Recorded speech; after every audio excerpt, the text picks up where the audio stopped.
Good morning, everyone. Bonjour à tous. صباح الخير Прошу делегатов جميعا. занять свои места. رجاء من Мы начинаем. المندوبين أخذ أماكنكم حتى نتمكن من البدء.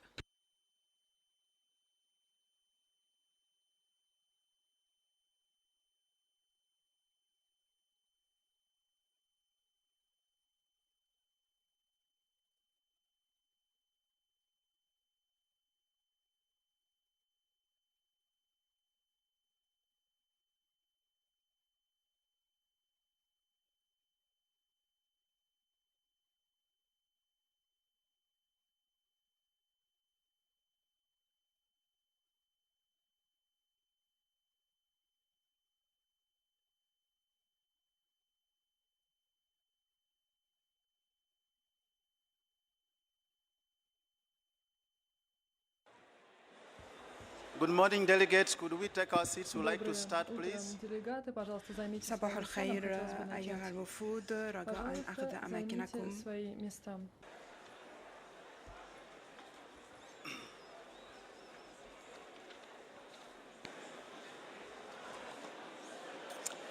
Could we take our seats, please? Take your seats. Председатель просит رجاء أن занять تجلسوا места. في أماكنكم يقول الرئيس.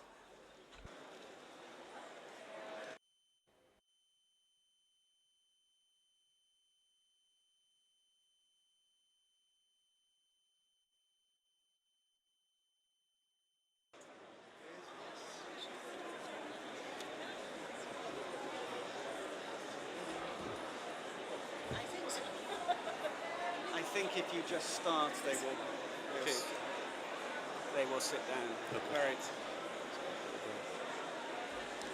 Excellencies, distinguished delegates, ladies and gentlemen, we would like to call the meeting to order. We invite you to take your seats now. Good morning, colleagues. At the onset, we'd like to express how honored we are to have been chosen by the parties to co-chair this important process. We are looking forward in working with all of you from now up to the 14th meeting of the Conference of the Parties. As co-chairs, we will do our best to ensure that the process we are engaging in reflects the needs expressed in Decision 1434. To this end, we hope that we can count on your support as we have traveled this road together.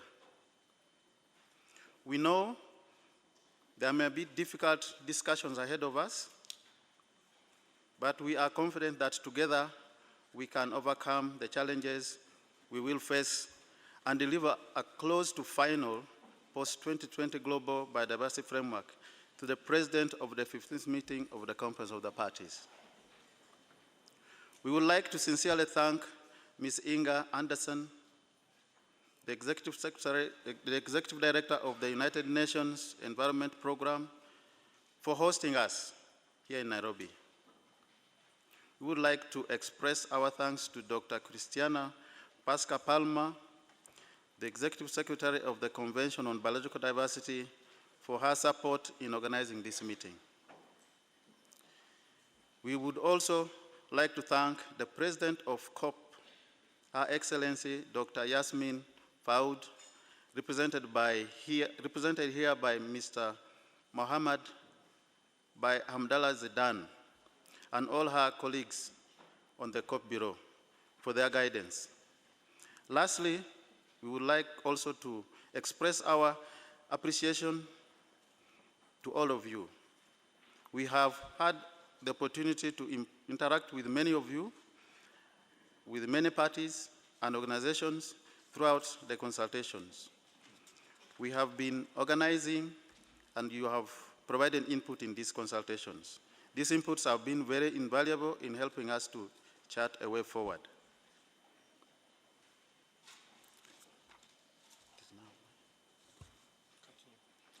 We would now like to invite Mr. Hamdallah Zidane to deliver some opening remarks on behalf of the President of the Bureau of the Conference of the Parties. Her Excellency, Dr. Yasmin Faud. Mohammed, beg your pardon, Hamdallah, you have the floor. Thank you very much, Francis, even if you don't know my name properly. Co-chairs, Executive Director of Unip, Executive Secretary of the Convention on Biological Diversity, distinguished delegates, ladies and gentlemen. It is a pleasure for me to welcome you to this first meeting of the Working Group on the post-2020 Global Biodiversity Framework, and to make a few remarks on behalf of Her Excellency Yasmin Fouad, Minister of Environment of Egypt, and the President of the Conference of the Parties. We are here this week to begin the negotiations towards post-2020 Global Biodiversity Framework, as mandated by the United Nations Biodiversity Conference 2018, held in Sharm el-Sheikh, Egypt. Our work here will be guided by Decision 14/34 of the 14th meeting of the Conference of the Parties, as already noted by our co-chair. We can also draw inspiration from the Sharm el-Sheikh Declaration, in which ministers committed to support the development and implementation of a post-2020 global biodiversity framework. Ministers agreed that this should build on the Aichi biodiversity targets and the lessons learned from the implementation of the Strategic Plan for Biodiversity 2011-2020. Be aligned with the 2030 Agenda for Sustainable Development, and have a level of ambition and practicality that will facilitate the transformational changes needed to achieve the 2050 vision for biodiversity. In determining the level of ambition, we should be informed by what the latest scientific assessments tell us, including the IPBES Global Assessment and our own Global Biodiversity Outlook. But if we are to develop a framework that will really be implemented, we will need ambition not only in the goals and the targets we set, but also in providing the means, financial and otherwise, to achieve those goals, and in the mechanisms we put in place to review progress and hold each other accountable.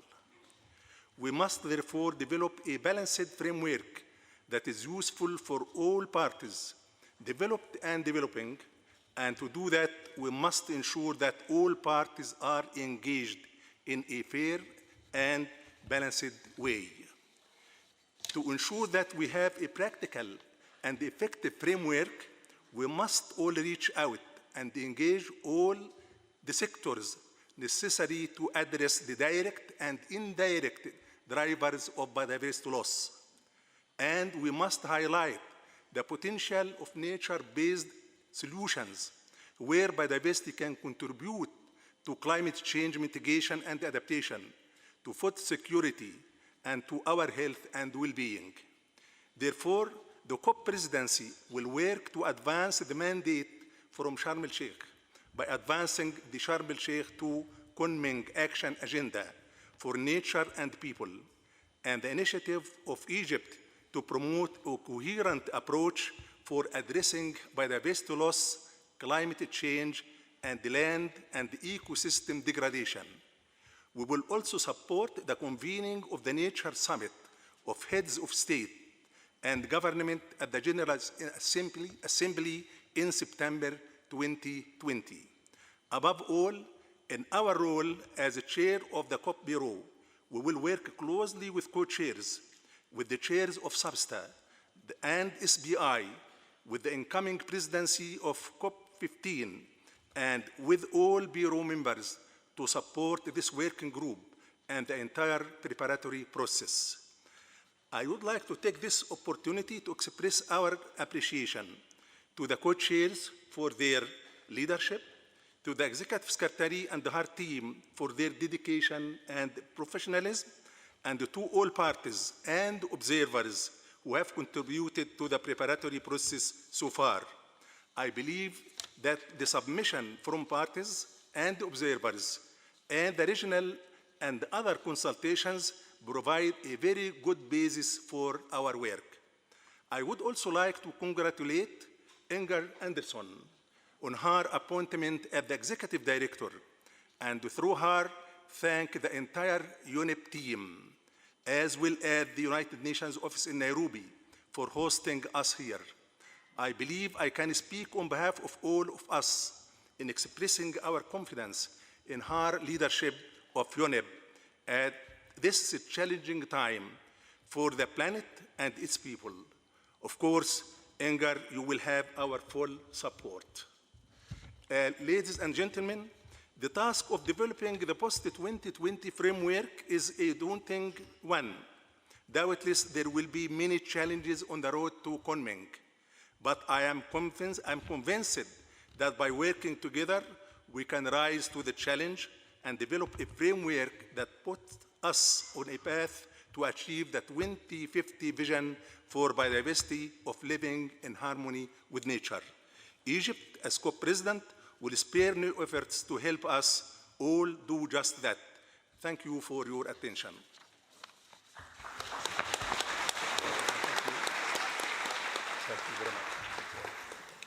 Merci, Monsieur le Président. Thank you so much, Chairman. We look forward to working with the Bureau and the members of the Bureau. And now I'd like to give the floor to the Executive Secretary of the Convention, Dr. Christiana Pasma-Palma, and she will share a few words with us. You have the floor, Madam. Merci beaucoup Thank you so much. to all of you, and a very, very warm welcome to Nairobi. Distinguished delegates, Executive Director from Unip, Presidency, co-chairs, ladies and gentlemen. The eminent statesman Nelson Mandela, a leader of Africa and the world, in 2005 told an audience of youth activists, "Sometimes it falls upon a generation to be great. You can be that great generation. Let your greatness blossom." Dear colleagues, today we meet to formally open discussions on a new global biodiversity framework after 2020. For our generation, I cannot think of a more exciting moment as we embark on a process that carries great hope that this new policy will mobilize actions and transformative change that will secure the future for the planet and the people. I would like to begin by recognizing all of you in this room who have been actively involved in our biodiversity journey. We have come a long way, and it is through your tireless efforts, your passion and commitment that we have arrived at this moment. I would like to also thank our parties, the CBD Bureau, the co-chairs of the post-2020 process, and the many experts and representatives from various organizations who have joined us this week to advance discussions on the post-2020 framework. I can think of no better place than Kenya and Africa, where humanity first emerged from nature, to recommit ourselves to this important work and to get inspiration for the road ahead as we journey to COP15 in Kunming next year. I would like, of course, to also thank Unip, who is hosting us in Nairobi in this beautiful compound this week, and personally thank Inger Anderson and her entire team for the support in organizing the meeting and for the valuable partnership and cooperation that we have with our Unip colleagues. A special and deep felt thank you also goes to the governments of Austria, Finland, Germany, Sweden, Switzerland, the United Kingdom, as well as to the European Commission for generously supporting participation at this meeting.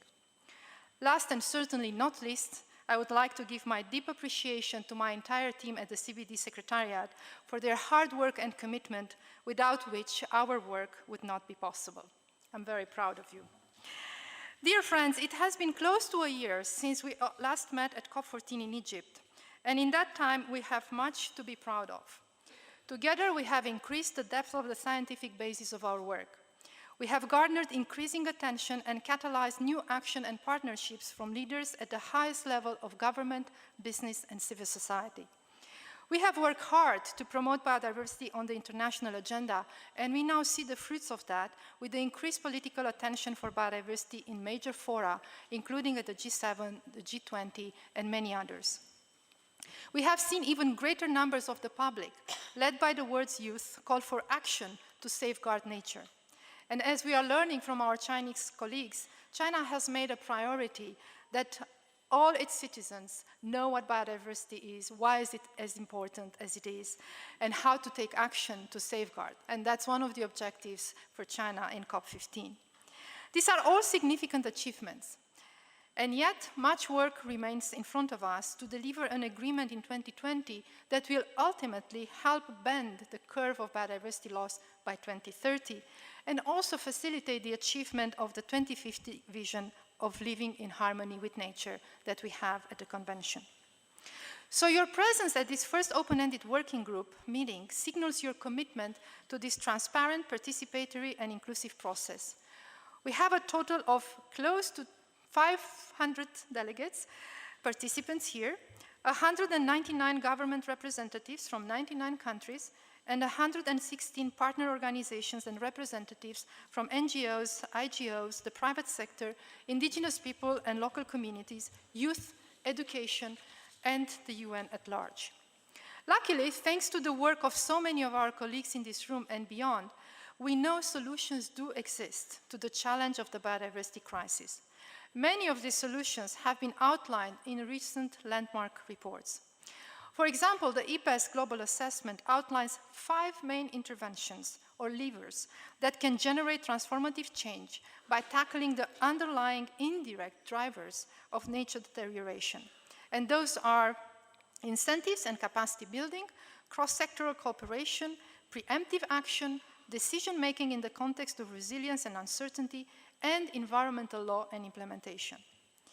But the IPBES report also wisely notes and alerts us that by its very nature, transformative change can expect opposition from those with interests that are vested in the status quo, but such opposition can be overcome for the broader public good. So as experts in the field, you know very well that there is no time to waste and that the cost of inaction will keep rising. As the recent OECD Biodiversity report, Biodiversity Finance and the Economic and the Business Case for Action, they documented that between 1997 and 2001, the world lost an estimated 4 to 20 trillion US dollars per year in ecosystem services owing to land cover change, and also between 6 and 11 trillion US dollars per year from land degradation. These are staggering, staggering numbers. So this rising toll disproportionately impacts already marginalized communities who depend directly on nature for their livelihoods and ways of life, even as it affects the entire global community with dramatic spillover costs to our health and well-being, food and water security, and social stability. The global public, for their part, senses the biodiversity crisis both in their own lives and communities. And they also increasingly see widespread ecological catastrophe, such as the burning of the world's greatest forest, as an affront to their values and the future. So this first open-ended working group carries an enormous responsibility because it sets us on the stage for the road ahead. And I know you have many difficult decisions ahead of you that you need to make. And I know that you must rightly further organize the process to develop an agreement. But as you travel this journey, I would also like to urge you to not lose sight of our ultimate goal, and that is the securing of an ambitious and effective framework that achieves our common objectives. And we all have a very strong basis to build upon. Since COP14, the CBD Secretariat has organized a series of multi-stakeholder regional consultations, as well as thematic consultations that have already surfaced many critical issues. Further consultations have been organized by our great partners in Trondheim and Bern and many other venues. Just this past weekend, our related protocols held positive consultations here in Nairobi. So our agenda, moreover, can further encourage synergies and integration with the other biodiversity and Rio conventions, just as our agenda can become fully aligned to other critical global agendas, including the Sustainable Development Goals, the Paris Agreement on Climate Change, and other global priorities. Dear delegates, as you have agreed at COP14, this will be a party-led process that will be based on science, the traditional knowledge of indigenous people and local communities, and the experience of all parties in implementing the convention for the last 26 years. I know that the expertise and experience, as well as the diverse representation at this meeting, we can together further drive this imperative agenda. Together with my team at the Secretariat, I look forward to working with you and to support you in the year ahead to arrive at the landmark and successful COP15 in Kunming. The world may not ever know our individual names. It may not know the details of our process, as complex as it may be, or the tireless work that you will undertake, the many long nights, the difficult technical and scientific issues, the inevitable political bureaucracy and budgetary battles. But the world will surely know the results of what we do here together. So I encourage you to be bold, to be brave, to work together, and to lead us to a better future. And let me close by paraphrasing Nelson Mandela again, and I would like to say that as a community, now is the time to let our greatness blossom. Thank you very much, and good luck.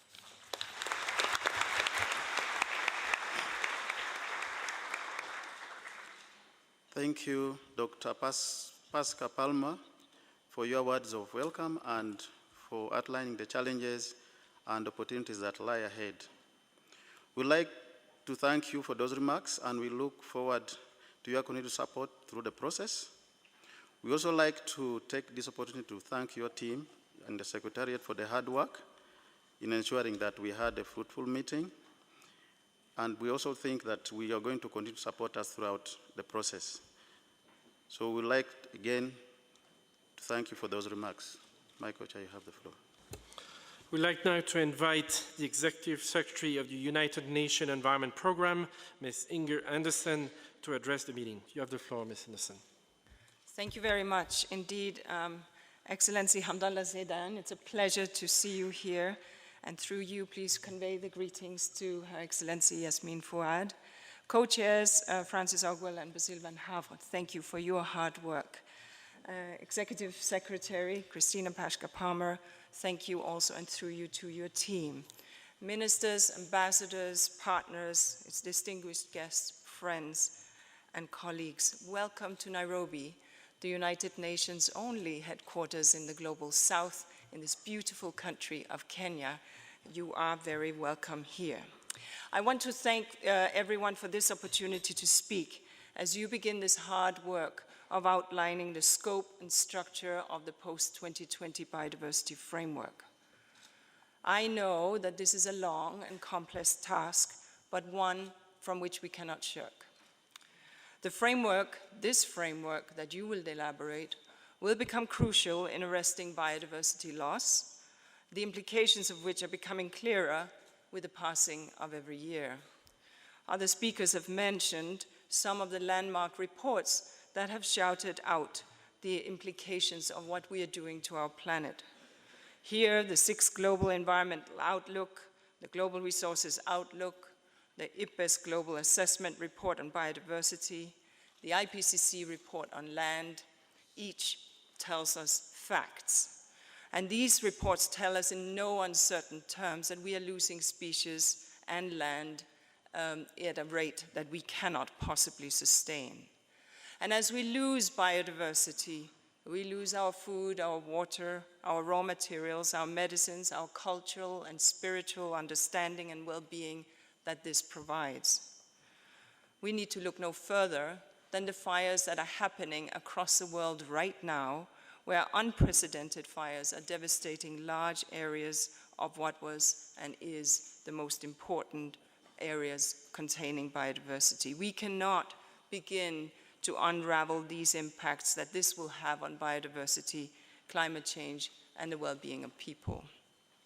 So to be blunt, our efforts to fix biodiversity 26 years ago as we began the journey on the convention has not been as successful as we would have liked to have been.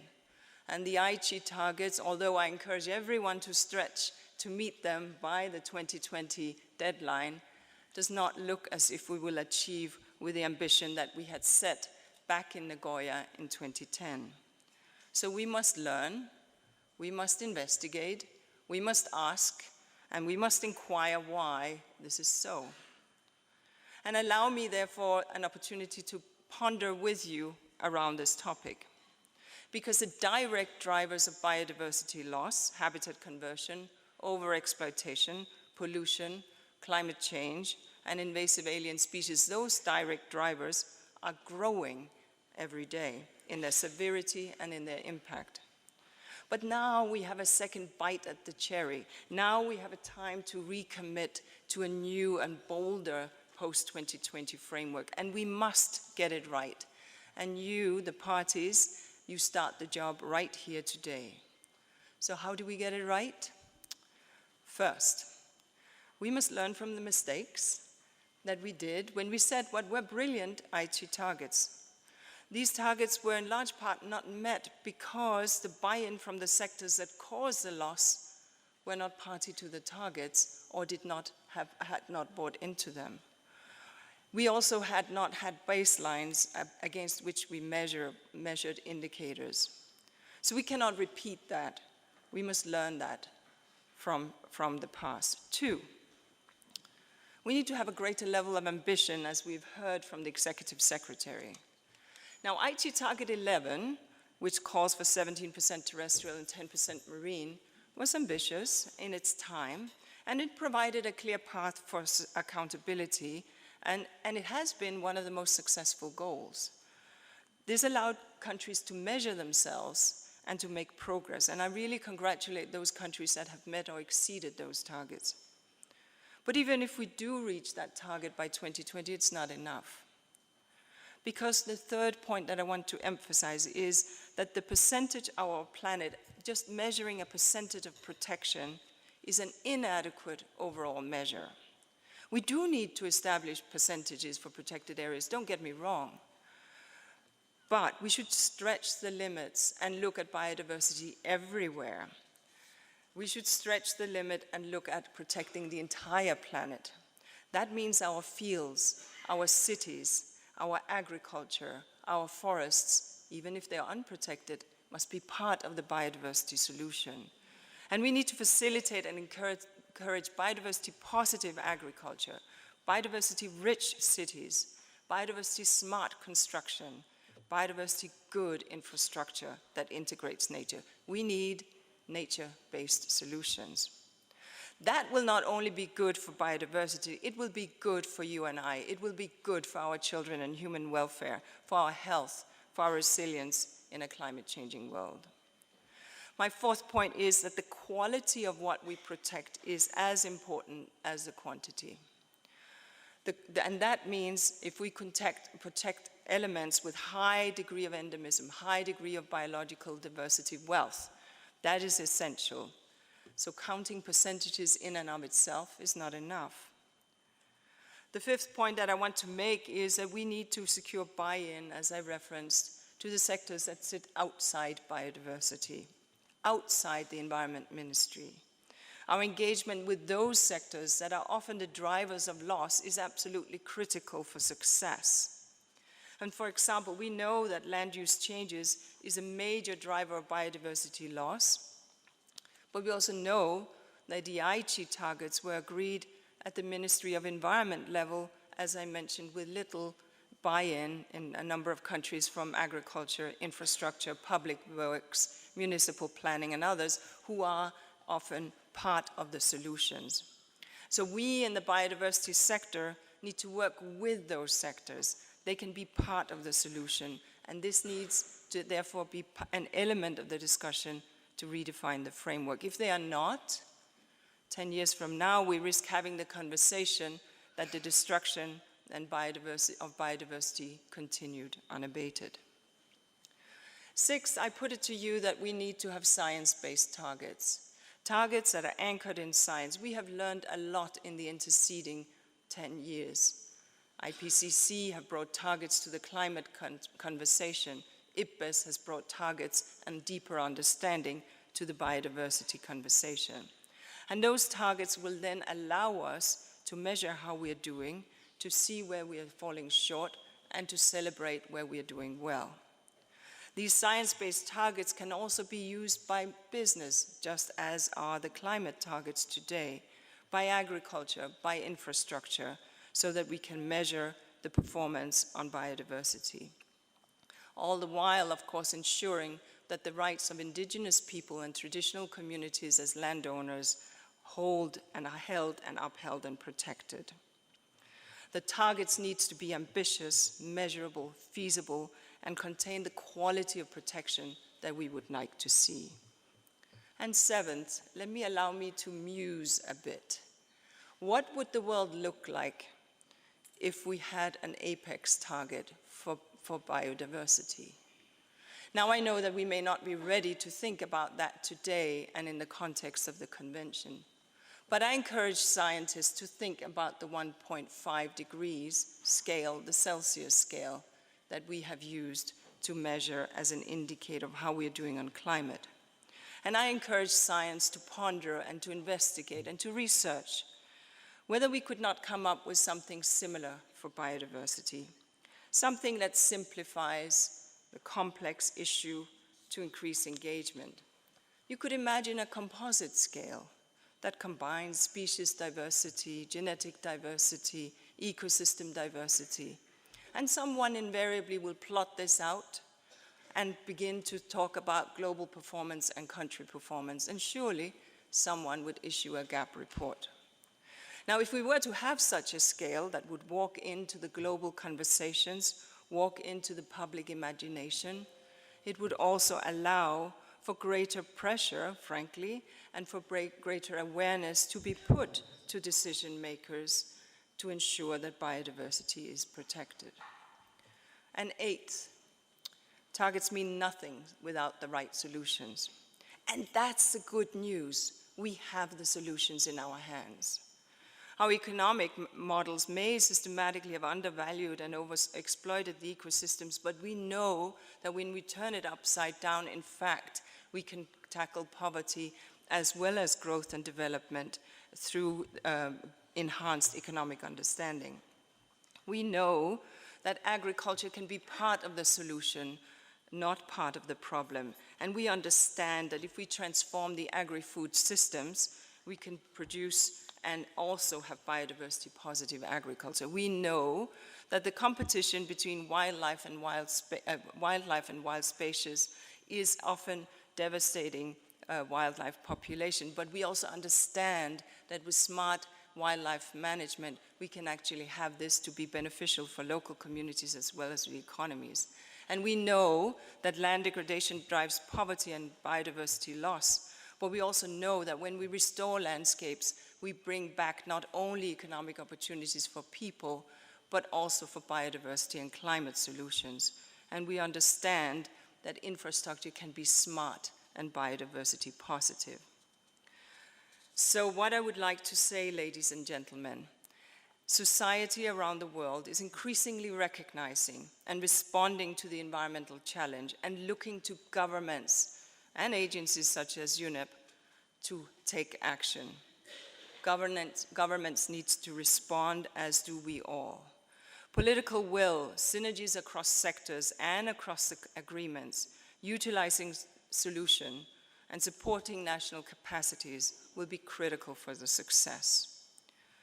We must demonstrate how nature, backing nature, can be that powerful solution to the majority of the challenges that the planet faces, from biodiversity loss to climate change and poverty. And that is exactly why the Secretary General, Antonio Guterres, has called for a nature-based solutions track within the Climate Action Summit that will take place in September in New York. Because if we get this framework right, if we get biodiversity right, if we get our wild spaces right, if we get nature right, we will get sustainability right, we will get poverty right, and we will get development right. So I thank you very much, and I wish you good luck. The hard work starts today. Thank you.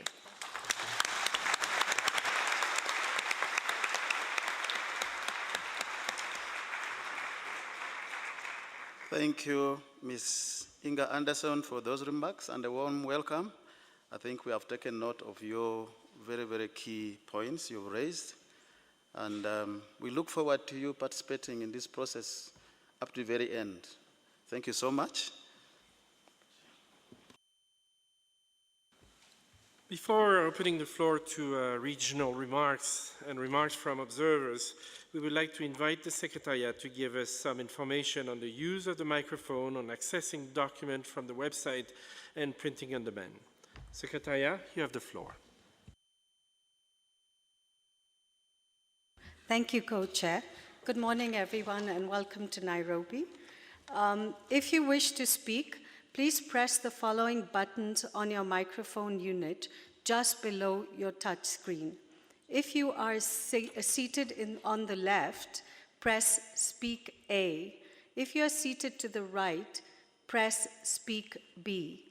Your microphone will turn green, indicating it is on request mode. We will be notified of your request. Please note that pressing the button a second time will cancel the request to speak. The co-chair will invite you to speak when it is your turn. Please start speaking when the red light appears around your microphone. When you have finished speaking, you may turn off your microphone again by pressing Speak A or Speak B.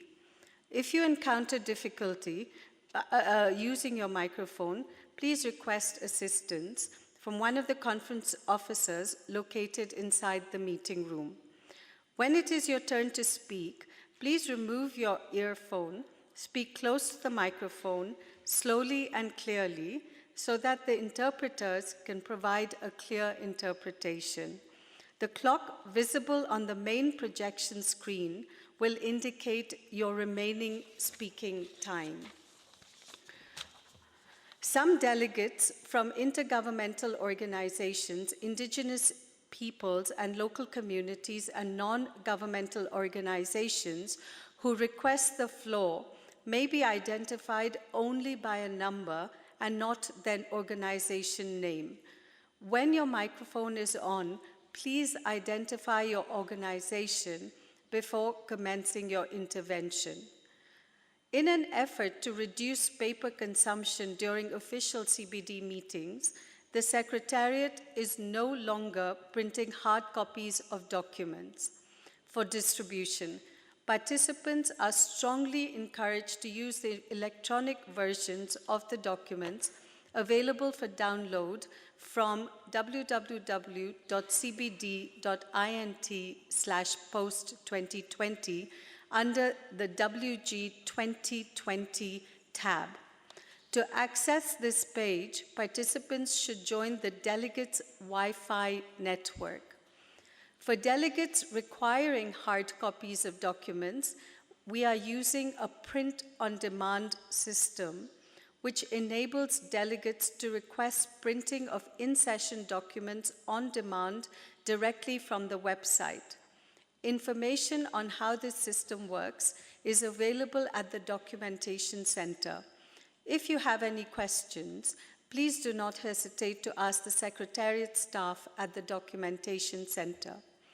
We would also like to draw your attention to the mobile application CBD Events app, which has been developed for UN Biodiversity Conference in 2018 and is also available for this meeting, a meeting of the working group.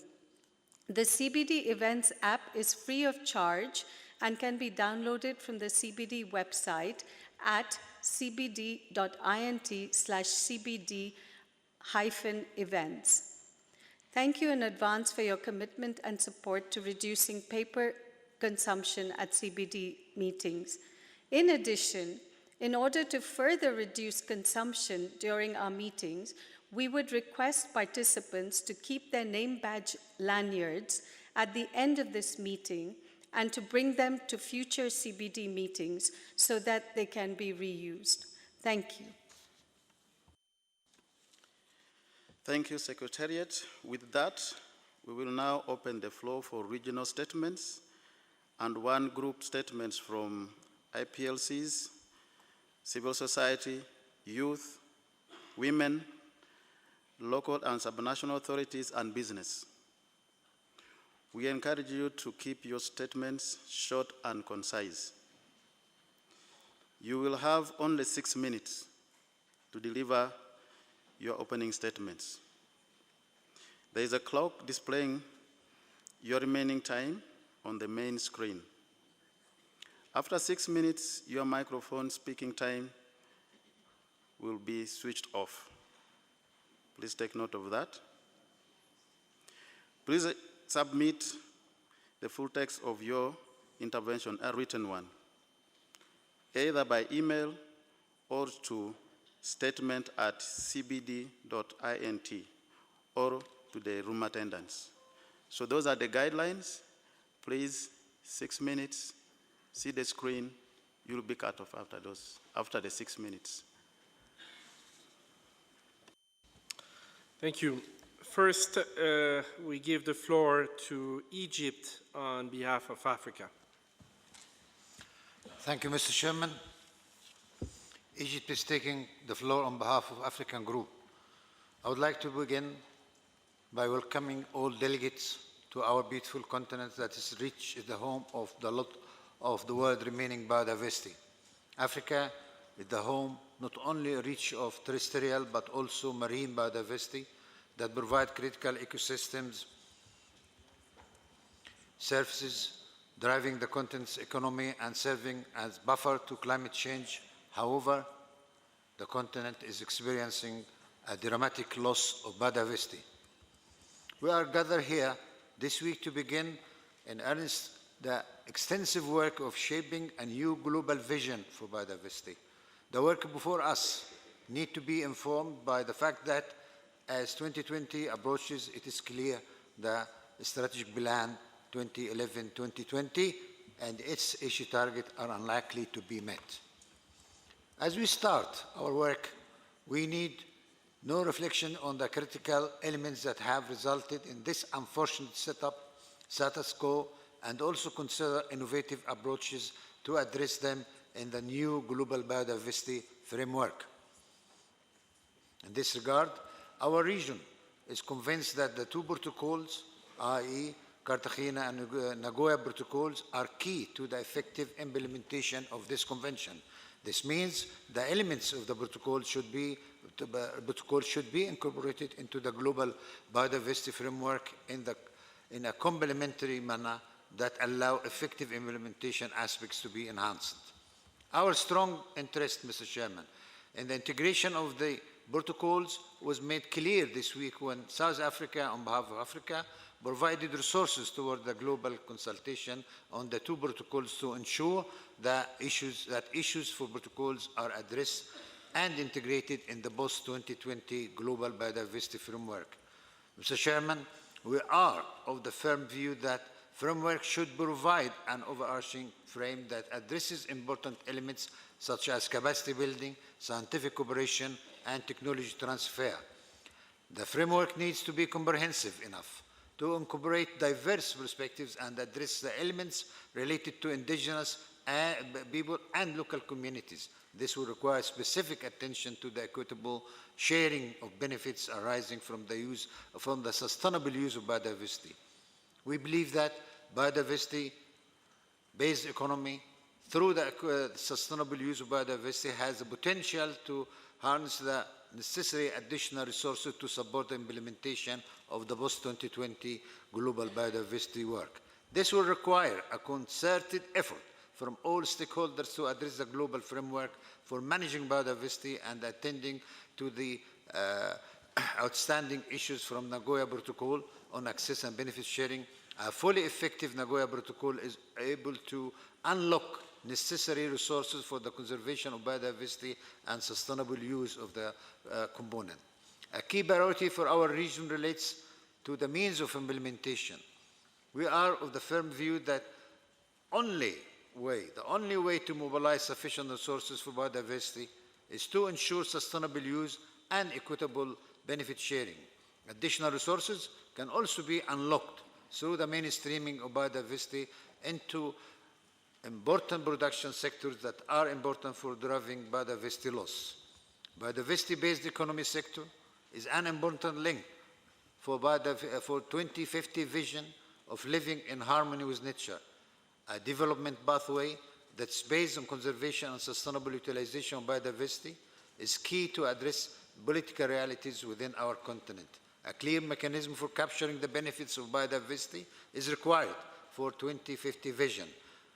That mechanism includes the ocean economy, biodiversity economy, and natural capital accounting. The sovereignty of countries should not be undermined by accountability mechanism. The preferred mechanism for ensuring accountability will need to rely on agreed upon principles of equal but differentiated obligations. Indigenous people and local communities are the real custodians of biodiversity. They are the key in the defining of the national and international paradigms. To do this, we need to raise the profile of biodiversity managed by them to demonstrate evidence of good practice. This will require additional resources being made available for all of them. Africa has a lot of expectation from this process and wish to see more opportunities created to allow substantive input on DSI-related targets, milestones, and indicators. In the Addis Ababa meeting in April, we have discussed opportunities and challenges for the post-2020 global framework resulting from the implementation of the strategic plan for biodiversity in Africa, visioning the world we want, and 15 elements of the post-2020 framework initiative. Mr. Chair, the Africa Group stands ready to engage meaningful and contribute to the making extensive progress this week. Finally, Mr. Chairman, President of Egypt stated in the G7 meeting held a couple of days ago in France that Egypt joined the Minsk Declaration on Biodiversity, which is an essential component.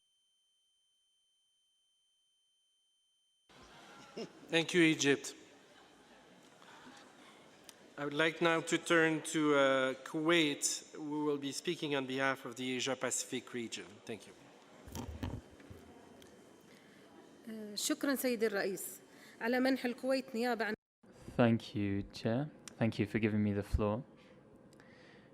Kuwait is speaking on behalf of the Asia-Pacific region during this first meeting of the open-ended working group on biodiversity and the post-2020 framework. As a group, we'd like to thank the Executive Secretary, the Secretariat, and all those who have worked in order to reach this meeting. This meeting is very important in order to see where we have got to in terms of the implementation of global strategies. This will help us to really set out the forthcoming principles for the post-2020 framework. This new framework and program needs to be ambitious. We need to have ambitious solutions and proposals in order to achieve sustainable development and respect for biodiversity. This meeting should act in solidarity with all regions of the world and all texts on biodiversity. Co-chairs, our group believes that given the procedures involved and everything that has been done for some time now, we have to recognize that there is a lot of positives to be taken, but much remains to be done to protect biodiversity. We should keep this in mind for the post-2020 framework in order to keep to our commitments.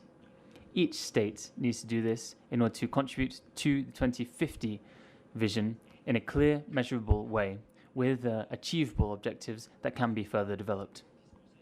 We are entirely ready to work with other regions of the world, all parties concerned, for biodiversity for the post-2020 framework. We'd like to thank you, both co-chairs and the Secretariat of the Convention, for their work. We wish this meeting this week every success, and we look forward to seeing the roadmap which will help us and guide us for our next meetings. Wish you all the best here in Nairobi. Thank you. Thank you, Kuwait. I would like now to give the floor to the European Union on behalf of their group. Distinguished UNEP Executive Director, CBD Executive Secretary, distinguished co-chairs, colleagues, ladies and gentlemen. I have the honor to address this meeting of the Open-Ended Working Group on behalf of the European Union and its member states. The European Union and its member states express their deepest appreciation to the United Nations Environment Programme for hosting this important 2019 biodiversity meeting with excellent premises of the UNEP headquarters. The nature and spirit of Kenya is embracing us and inspiring us to good outcomes. We acknowledge the personal energy and commitment of the co-chairs in driving the process forward in a positive manner over the past few months. We highly appreciate the work undertaken by the open-ended working group co-chairs, the Secretariat, the hosts of the regional consultation meetings, and Norway and Switzerland, having hosting the Trondheim conference and the meeting with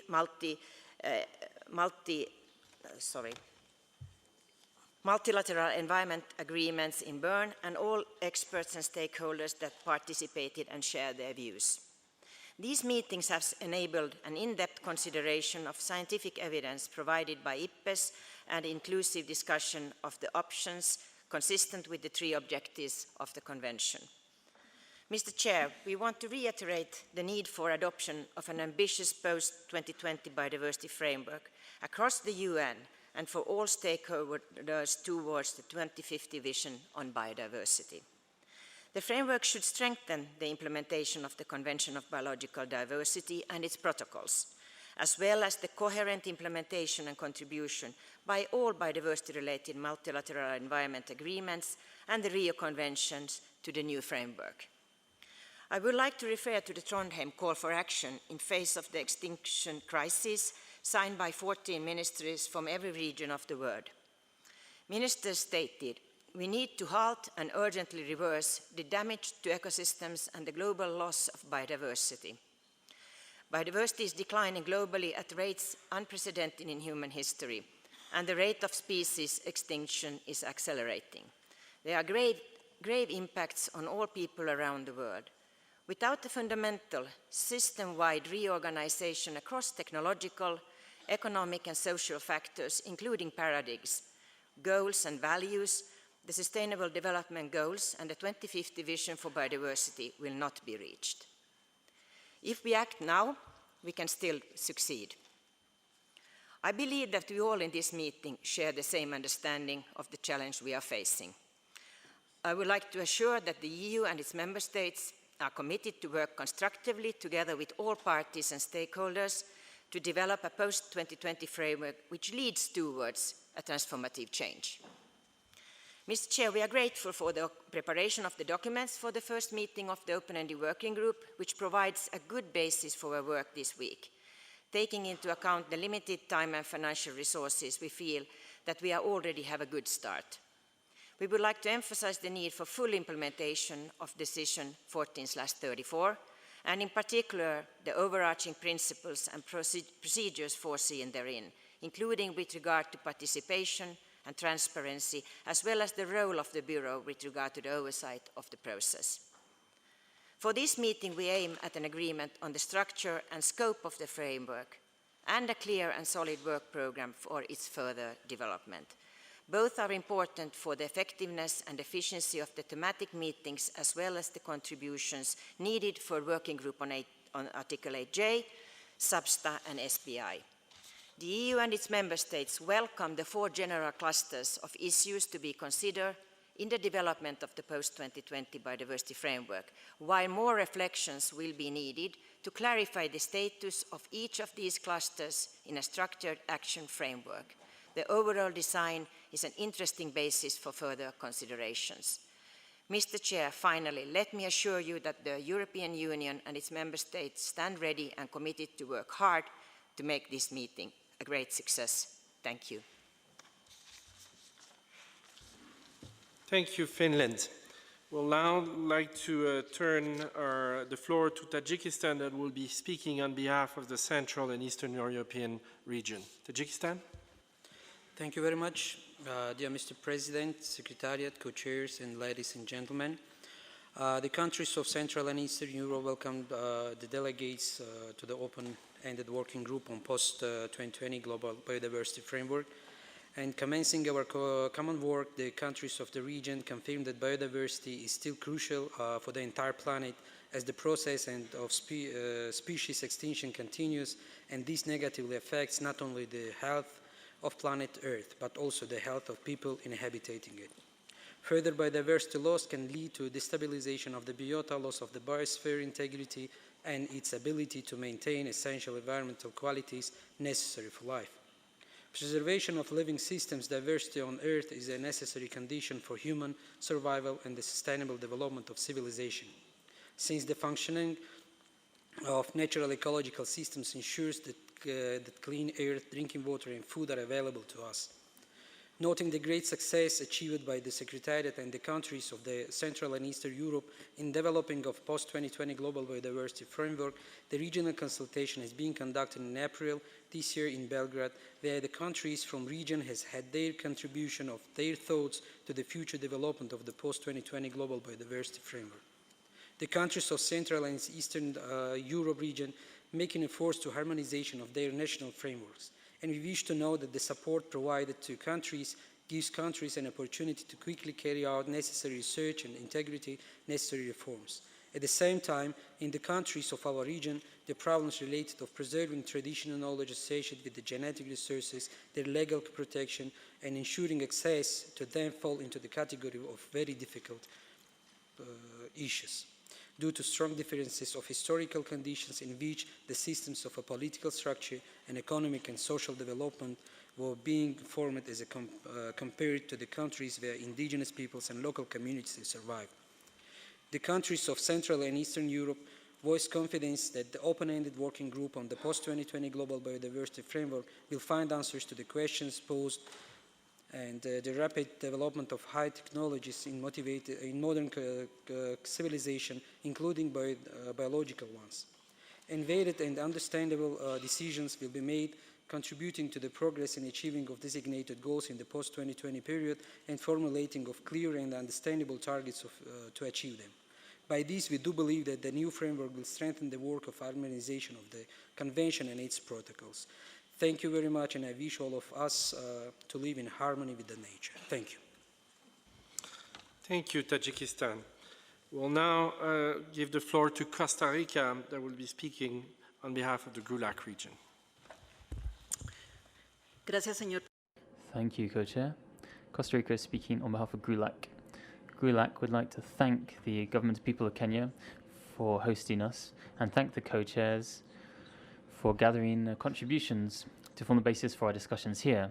Latin America and the Caribbean is a region which has opportunities to move towards meeting the goals of the Convention. We have a great amount of biological diversity. We are a center of origin and genetic diversification of species, which will ensure food security, health, and the creation of high added value products. In addition, it's a house of a great variety of cultures and traditional knowledge. Therefore, it's essential and crucial for our region to include access to distribution of benefits, integration of biodiversity in economic and agricultural sectors which are sustainable in the framework. Without these elements, it will be very difficult to implement the post-2020 framework in our region. And this important opportunity, GRULAC would like to express its profound commitment to the process of consultations on the global framework on post-2020 global biodiversity. We are ready to create a transparent, just and equitable framework in order to achieve the objectives set out for this first meeting. And we need to analyze with greater depth the scope of the post-2020 framework and the 2050 vision. In this first meeting, we hope that the structure and scope of the post-2020 process can be analyzed in depth. Despite the readiness of states to take part in these deliberations in Nairobi, GRULAC would like to highlight a series of challenges which we face and which need to be taken into account so we can move forwards towards the 2050 vision. These challenges were identified in the regional consultations for GRULAC carried out in Uruguay in May this year. These include the lack of capacity building, the lack of human, financial, institution, and technical resources and information at global and national level. These are all essential for the effective implementation of the Convention and its protocols. There's also a lack of in-depth analysis of the work being carried out to integrate biodiversity in planning and management of productive sectors, and increasing efforts for intersectoral coordination as indicated by Article 6b of the text of the Convention. It's essential to strengthen processes for communication and awareness raising on biodiversity at all levels, at local, national and regional level. For our region, it's important that this process has a gender focus, and also the vision of indigenous peoples and local communities be taken into account. GRULAC also believes that we need to move forwards in considering scientific evidence in designing the new framework. The global IPBES report sets out challenges on the loss of biodiversity and its underlying causes. This should not be ignored if we really want to create an effective, realistic and solid framework. Taking this into account, the relationship between climate change and biodiversity needs to be taken into account. We support synergies and want to take part in the COP25 on climate change in Chile and Costa Rica, where we'll deal with topics related to biodiversity. In order to face up to these challenges, the parties need to be creative and have an open mind to new ideas and increase their ambitions to establish smart objectives, focusing on clearly attractive objectives for strategic sectors and to achieve transformational change at all levels. We have a lot of essential issues to address in a limited amount of time to achieve our objectives. Therefore, we hope that discussions during the session will continue to be critical and substantive. We support the co-chairs of the working group, and we invite parties in relevant sectors to express their commitments to the process, providing balanced and effective alternatives to enable us to move forward so that we can find balanced and effective solutions to our problems. Thank you very much.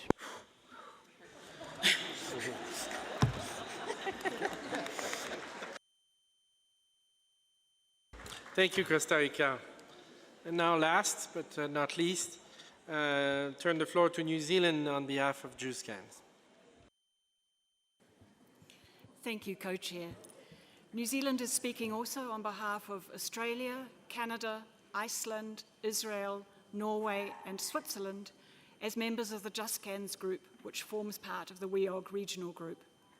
We would like to register our appreciation to the Kenyan government for its hospitality, as well as the United Nations Environment Programme, and to the co-chairs and the CBD Secretariat for their hard work in organising this important conference. We thank the co-chairs for their considerable efforts to date.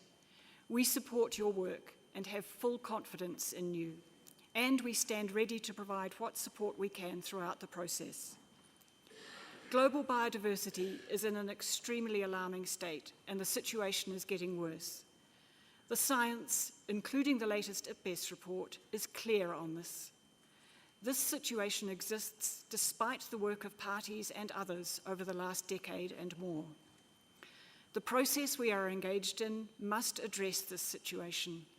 We must learn not only from our own successes and failures, but also by looking to others to ensure we learn from mistakes and capitalise on successes. The development of a new post-2020 global biodiversity framework is a key element in focusing the world's collective efforts on stemming the loss of biodiversity. JUSCANS recognises the importance of this process and the involvement of all actors, including the other biodiversity-related conventions. We stand ready to actively engage in this and future meetings. We look forward to working collaboratively with all actors as we engage on this challenging task. JUSCANS looks forward to productive and successful discussions here in Nairobi. Thank you. Thank you, New Zealand. I'll now pass the chairing to my co-chair. Thank you very much, Co-Chair. We now will give the floor to IPLCs, civil society, women, youth, local and subnational authorities, and business. You will have to identify your organization before you make the statement so that we know your organization before you speak. I now give the floor to IPLC, microphone number 256. Thank you, distinguished delegates, co-chairs. This is the International Indigenous Forum on Biodiversity. Karibuni, Kenya. Thank you for giving us the opportunity, and I'm speaking on behalf of the forum. We pay homage to indigenous peoples and local communities of this land. We thank the co-chairs of the working group and the Secretariat for preparing the documents for this important meeting.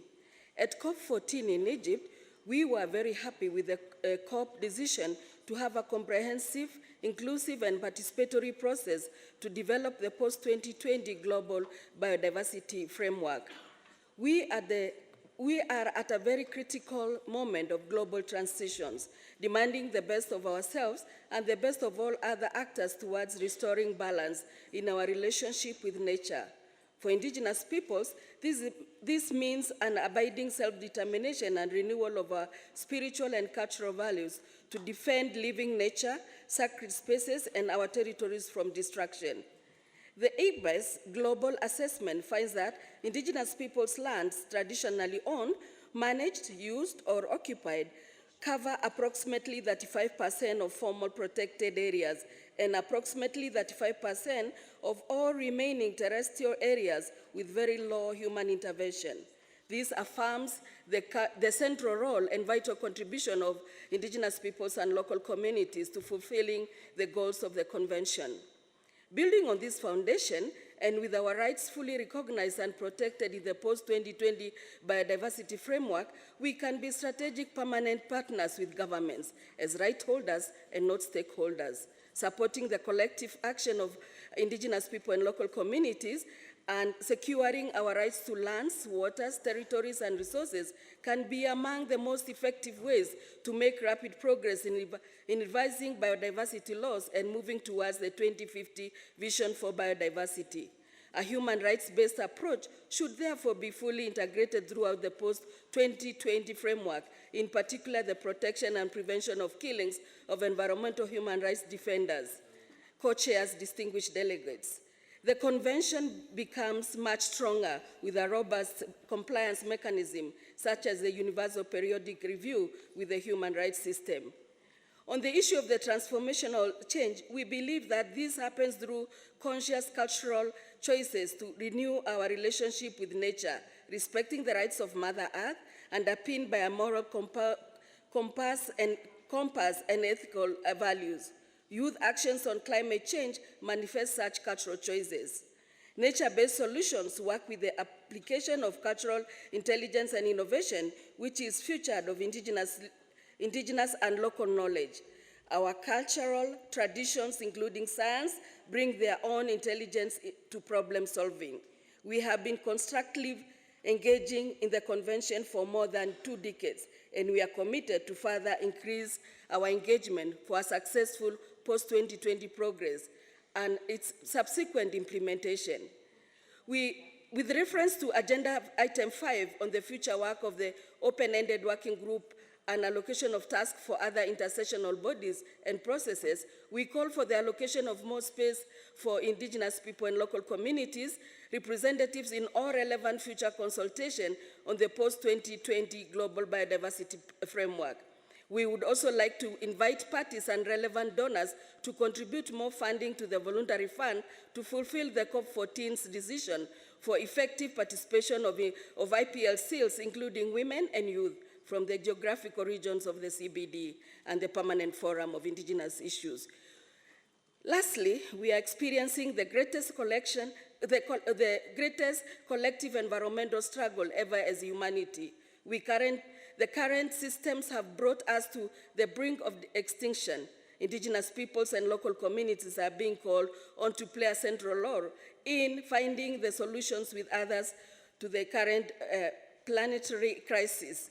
We are here to take up the challenge in collaboration with a partnership with parties and other actors. Thank you for your attention. Thank you. Thank you, representative of the IPLCs. We now will give the floor to microphone number 215. Please identify your organization.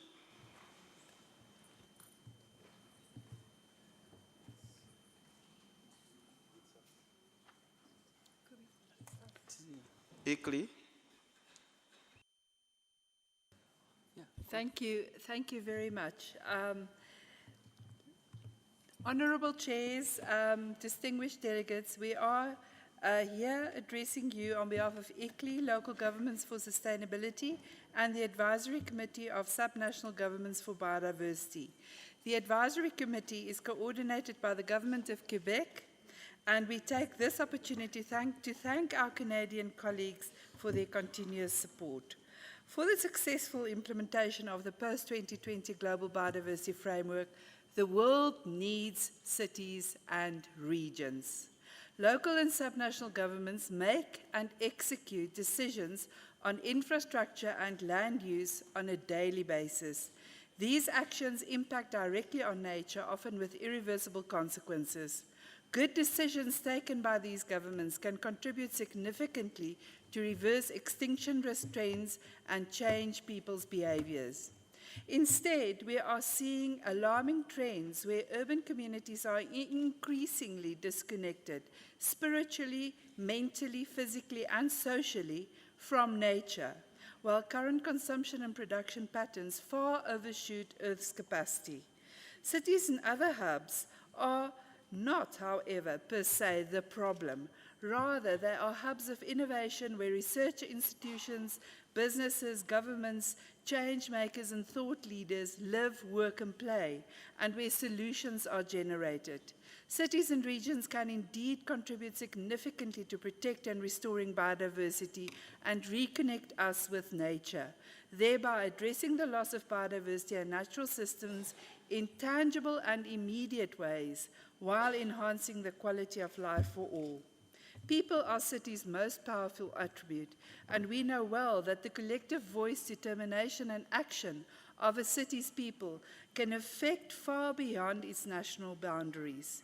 Cities and regions are already taking leadership and actions through a myriad of initiatives and partnerships, and we are at the table, actively participating in regional consultations, the Trondheim Conference, the Nature Champions Summit, and the meeting of metropolitan authorities recently held in Medellin. We are present, committed, and ready to contribute in concrete ways. ICLEI and the Advisory Committee of Subnational Governments for Biodiversity notes that parties have already recognized the pivotal role of local and subnational governments and committed to supporting them in CBD COP decisions since 2008. The most notable is the 10-year plan of action on subnational governments, cities, and other local authorities adopted at COP10, and which is coming to an end in 2020. As this plan of action now draws to a close, we call for a significantly stepped-up commitment by the parties to support and work with all levels of subnational government on mainstreaming biodiversity actions, nature-based solutions, and restoring the vital connect between people and nature in our cities and regions. Now, as never before, all subnational governments and their communities must act individually and collectively to support the transformative global change needed. We do not want to be observers, we want to be partners. The next global biodiversity framework will require a whole-of-society approach to allow stakeholders to recognize themselves as enablers and its implementation, as stated by Ms. Anderson in her opening remarks today. The notion of recognition of all, including of all levels of subnational governments, is essential to effectively protect biodiversity worldwide. Subnational governments can ensure vertical integration of biodiversity policies while raising awareness and inclusiveness of civil society and other stakeholders, including the private and financial sectors. To this end, both ICLEI and the Advisory Committee on Subnational Governments for Biodiversity are developing statements as contributions to the new global framework. ICLEI proposes a draft 10-point framework for subnational biodiversity action on behalf of our 1,750 cities and subnational governments around the world, And we believe that this 10-point framework should be an essential component of the post-2020 Global Biodiversity Framework. It focuses, including others, on multi-level governance, mainstreaming and localizing biodiversity in other global agendas, such as climate change and the SDGs, an inclusive action-orientated engagement mechanism for parties and all levels of government, an increased resource mobilization both within countries, within our cities and regional governments, as well as with the international community, and then support for the cities with nature commitment and a reporting platform which already exists and whereby close to 80 cities already participate. And last but not least, most importantly, a strong, dedicated COP decision on local and subnational governments to build on the plan of action which was adopted in Nagoya. We look forward to discuss these points further and on how local and subnational governments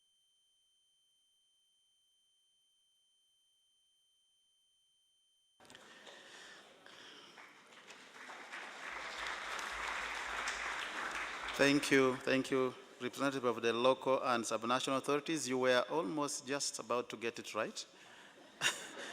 But so next time, try to see how you don't lose out those few words. Now, we will give the floor to the youth. Microphone number 267. Thank you, co-chairs. We are the Global Youth Biodiversity Network, and today we take you to the year 2050. It's 2050 and we are living in a world where biodiversity is thriving. It's a world where we coexist with all life in all its forms, histories, and relationships, and where we function and evolve interdependently with nature as part of one system. We live in a world where our culture is rooted in nature and where biodiversity is a way of life understood by all and does not need to be negotiated. Does this sound impossible? Today, it is 2019. Now let us take you exactly 50 years back to the year 1969. On July 20, 1969, in a moment that went down in history and inspired a whole generation, man had stepped onto the surface of the moon for the very first time. Even a few days before this historic event, nobody had even believed this was possible, but it happened.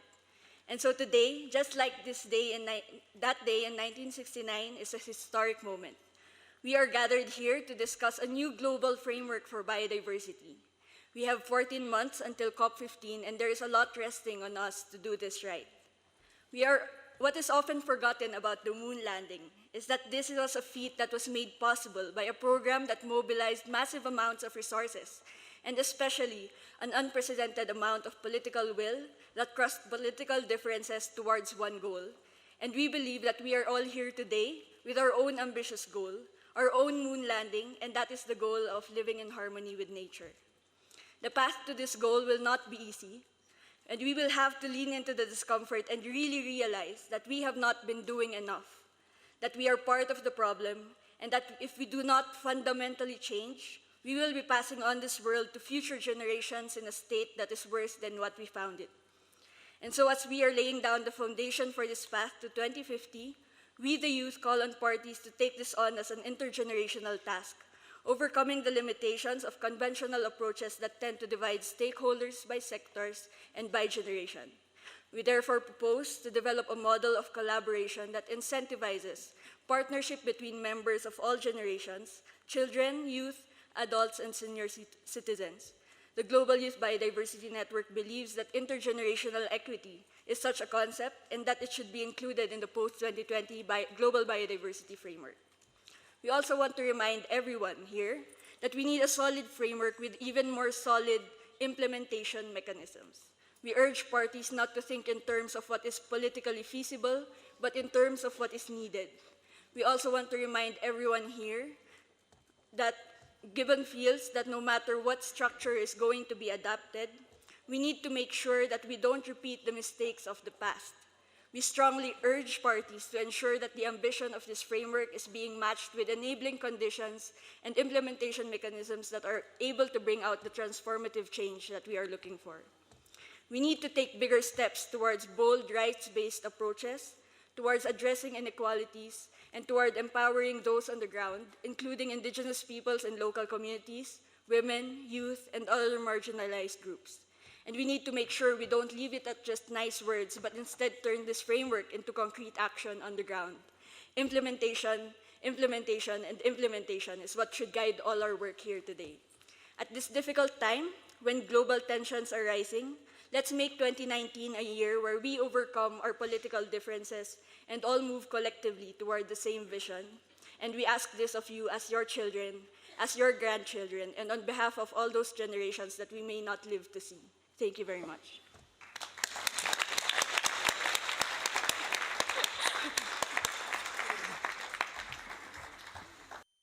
Thank you, Representative of the Youth. I'll now give the floor to microphone number 288. Please identify yourself and your organization. Thank you, Chair. This statement is on behalf of the CBD Alliance, the group of civil society organizations active in the CBD process. We're deeply concerned about the interconnected biodiversity, climate, and social justice crises we're all facing.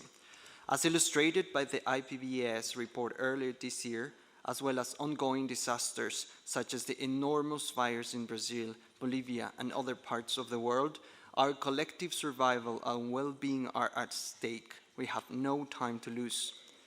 We count on the strong political will of all CBD parties to alter the current path of biodiversity destruction. We cannot afford to negotiate down to the lowest common denominator or to be sued by the current political winds. The post-2020 framework must be ambitious, obligatory, and effective. The failure of the Paris Agreement to stop climate change has taught us that we need countries to adopt and implement agreements at a level that will actually save the planet's biodiversity. Commitments can therefore not be voluntary. In order to make sure that the new global biodiversity framework will have better results than the current one, we must analyze the reasons why the current strategic plan did not work and act upon the lessons learned from that. This analysis needs to be incorporated in the formal process of the working group. At COP14, parties agreed that the post-2020 framework must be transformative. It will not be easy, but the transformative change that is truly needed goes to the heart of the prevailing system that prioritizes short-term gain for individual benefit at any cost. This will require reform in the financial investment and legal systems that subsidize and enable the main industrial drivers of biodiversity loss, including large infrastructure projects, agribusiness, mining, and fisheries. We must closely scrutinize, regulate, and hold to account corporations that rely on exploitation of biodiversity and nature and resist corporate influence in public processes such as the CBD. The post-2020 framework must uphold key principles of public international law, including precautionary and polluter-based principles, non-regression, human rights, intergenerational equity, and common but differentiated responsibilities for both historical and continuing roles in the destruction of nature. The CBD is a multilateral treaty for the good of the planet. Tackling the current crisis requires not only taking action for biodiversity within our own national boundaries and supporting each other with implementation, including through public financing, it also requires halting and redressing damage caused to biodiversity in other countries, in accordance to Article 14. For instance, countries that use minerals mined in the global south for their high-tech industries, or countries that import palm oil and soy that cause large-scale deforestation must halt and redress the damage they are causing. After the current strategic plan was adopted, it took several years for parties to begin implementing the Aichi targets in earnest. As we know from the most recent assessments of progress, most of the targets likely will not be met by 2020. We cannot afford to waste precious time by starting from scratch from the post-2020 framework, but we also need to better address systematic and structural changes. Let's build on the current strategic plan and baselines established, improve the targets and indicators to reflect the transformative change required, and ensure continuity in implementation efforts. We cannot afford to wait another 10 or even 5 years. The post-2020 framework must contribute to all three objectives of the Convention and implementation of its protocols.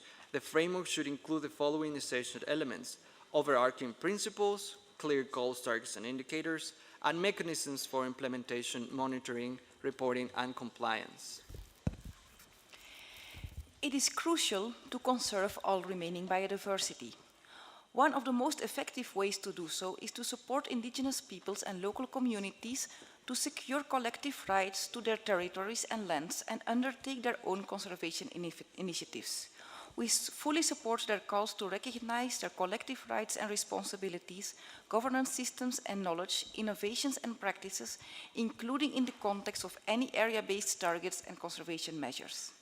Indigenous peoples and local communities are the best guardians of biodiversity and nature, but their territories, cultures, and lives are under constant threat and attack.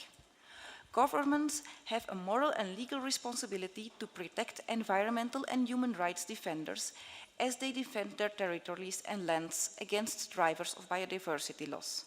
Granting legal rights to rivers, forests, and other elements of nature is an important way to ensure we all take responsibility for the care of nature. The new framework also needs to provide mechanisms for the participatory assessment of new and emergent technologies and for in-depth and independent horizon scanning for an early warning of potential impacts of these technologies in biodiversities and communities. Some new technologies are being pushed under the guise of biodiversity conservation, but are in fact being used to commodify nature in different ways. The current agenda, as it stands, does not provide for the necessary structures and sub-elements to address the elements we have mentioned above, such as transformative change and compliance, amongst others. If these elements are not added in the agenda, we risk an outcome that does not take the necessary steps toward halting biodiversity loss in the post-2020 period, and we will draw in 2028 a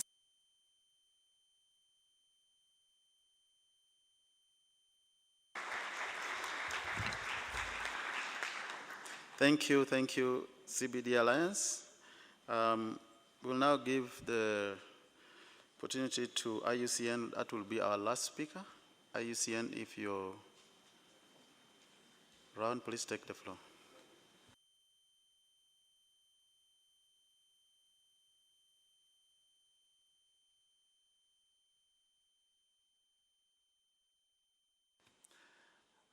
With that, then I will hand over the microphone to my co-chair. IUCN, okay. IUCN, you have the floor. Give the microphone to IUCN.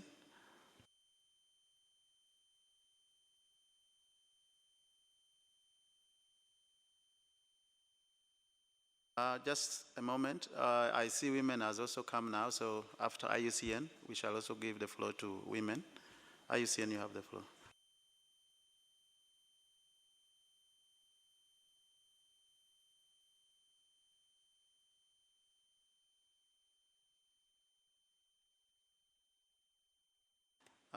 Let me give the floor to women, microphone number 265. Okay. Thank you, co-chairs. I am Amelia Regin from Mexico, and I am speaking on behalf of the CBD Women Caucus. We thank the Secretariat of the CBD, the parties, Friends of Gender Equality Group, and UN agencies, including UN Women, for their leadership, and the co-chairs for ensuring that gender considerations was incorporated in the regional consultations that have been taking place so far, including in the thematic workshops. Gender equality is a prerequisite to achieve 2050 vision, living in harmony with nature. In the second synthesis views, we again note the several submissions suggesting that people should be more strongly reflected and considered in the new post-2020 global biodiversity framework, including the need for social justice, human rights, rights of nature, and gender-responsive approaches to conservation and sustainable use. There is a growing recognition of the differentiated roles and impacts of biodiversity loss for women and men. And the new ambitious framework should put in place concrete actions, such as targets and indicators, to ensure that gender equality becomes an integral part of mainstreaming biodiversity, in order to align and realize SDG 5 on achieving gender equality and empowering all women and girls. This will be truly reflect the commitment that the Convention and all of us here know and recognize. It is now time to embrace the post-2020 Global Biodiversity Framework and this should be rights-based, gender-responsive, inclusive, participatory, and equitable that recognizes women's individual and collective rights. This means that the framework should recognize and enhance the agency and leadership of women, including indigenous women and women in local communities, youth, elder, and girls in all biodiversity processes. There is a need to address the direct drivers of biodiversity loss and perversive incentives and address inequalities between countries, between the rich and poor, women and men, including addressing violence against women, in particular against environmental defenders. The Human Rights Council Resolution 378 stated, more than 100 states have recognized some form of a right to a healthy environment in, inter alia, international agreements, their constitutions, legislation, or policies. We want to see the practical implementation of those recognitions that indeed are already stated as human rights. There is progress being made and recognition and support being garnered towards recognition of women as agents of change, but there needs to be synergy between and among these processes and reflected accordingly in policies. Earlier in this year, in March, this was the same venue where member states came together for the 4th UN Environment Assembly and adopted 23 resolutions, one being to promote gender equality and the human rights and empowerment of women and girls in environmental governance. For that and for all of the process that have been done, we are greatly encouraged that many submissions, reports from the regional consultations that are presented for the consideration of this working group meeting, which include emphasis on the need to reflect gender equality, documentation of good practices, recommendations from regional thematic consultations on gender-responsive approaches. We hope that those aspirations, needs, and contributions, which we warmly welcome, will be widely supported, recognized, and be transformed into local, national, regional, and global policies and actions for nature conservation and global sustainability. We just have one recommendation that we would like to present in line with the ongoing work of the post-2020 discussion meeting, and it is that we support the Gender Plan of Action 2015-2020 to be reviewed, updated, strengthened, and we recommend to extend it to the 2030 to align with the new framework. We also appreciate the funding support that has been allocated for women representatives to attend various consultations. However, we would have hoped for the same to be able to attend this important meeting, not only for us, women, but for all constituencies present here. Also, we would like to ask for support to have some dedicated funding for all stakeholders, including indigenous peoples and local communities, civil society organizations, youth, and women, to ensure our fully and effective engagement contributions for the next 2 open working groups taking place until the COP, and also to participate in the COP15 itself. We are here and we look forward to working together with all of you over the next 3 days to ensure that the right to a healthy environment does not come with a heavy price of further burdening those already most impacted, including women and children. We will also provide concrete recommendations in the item 4 this afternoon. Thank you very much for time, and we will submit our statement in written to the Secretariat. Thank you. Thank you, representative of women. Now I will give the floor to IUCN. We have learned you are at microphone number 227. IUCN. Thank you very much, Chair. Chair, the post-2020 Global Biodiversity Framework must galvanize the necessary action to address the nature emergency for the sake of all life on the planet. Decisive action is now imperative from local to global levels, from all countries, all sectors, and across all realms. The framework should communicate a logical arrangement of its elements, a 2050 vision, an action-oriented mission for 2030, as well as goals and targets, all of which should be outcome-oriented. These should be organized to show clearly how the different elements are linked and how they contribute to the 2050 vision. A number of long-term measurable targets should accompany the vision, living in harmony with nature. A mission target for 2040 could also be very useful. The current framework must be strengthened and gaps should be addressed. The framework at a global level should be a unified action plan that integrates all three objectives of the CBD. It should align with the other two Rio conventions, the biodiversity-related conventions, and the 2030 Sustainable Development Goals. It should aim to achieve no net loss of biodiversity by 2030 and net gain by 2050 through restoration and recovery. As Inge Anderson mentioned this morning, science-based targets should be formulated such that they can be disaggregated to reflect contributions from both state and non-state actors, all stakeholders, in fact. National level targets should be formulated using the same metrics as global targets to clearly demonstrate their contribution towards the relevant global target. Strong implementation plans as well as transparent accountability mechanisms will be essential. A system to enable countries and non-state actors to periodically enhance ambition and implementation efforts should be included. Chair, the IUCN World Conservation Congress in Marseille, in France, in June next year will be a fabulous opportunity to showcase this approach and, in general, increase awareness levels across all sectors. Finally, national plans for biodiversity, the NBSAPs, could be reframed and updated within the new biodiversity framework to become the main vehicle for implementation, not only of the CBD, but also of the other two Rio conventions, all the biodiversity-related conventions and protocols, and clearly linking to the 2030 Agenda for Sustainable Development. Thank you, Chair. Thank you. Thank you, Representative of IUCN. With that, we are now closing the floor for submissions of statements. However, there will be opportunities for you to speak further during item 3. I'll now hand over the microphone to my co-chair.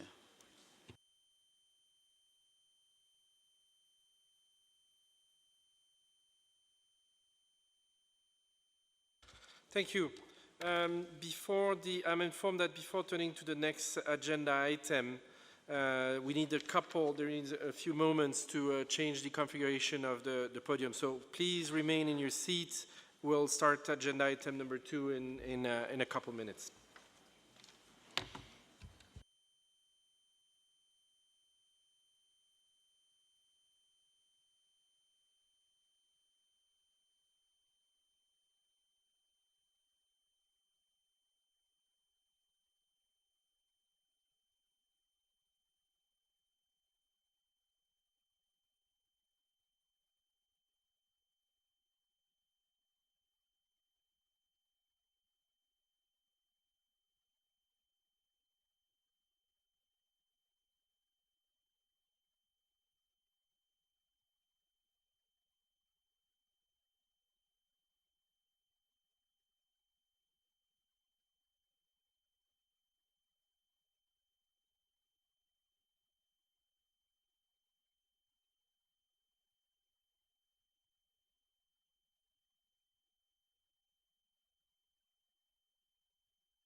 Delegates, if you could take your seats, we're going to be moving to agenda item number 2.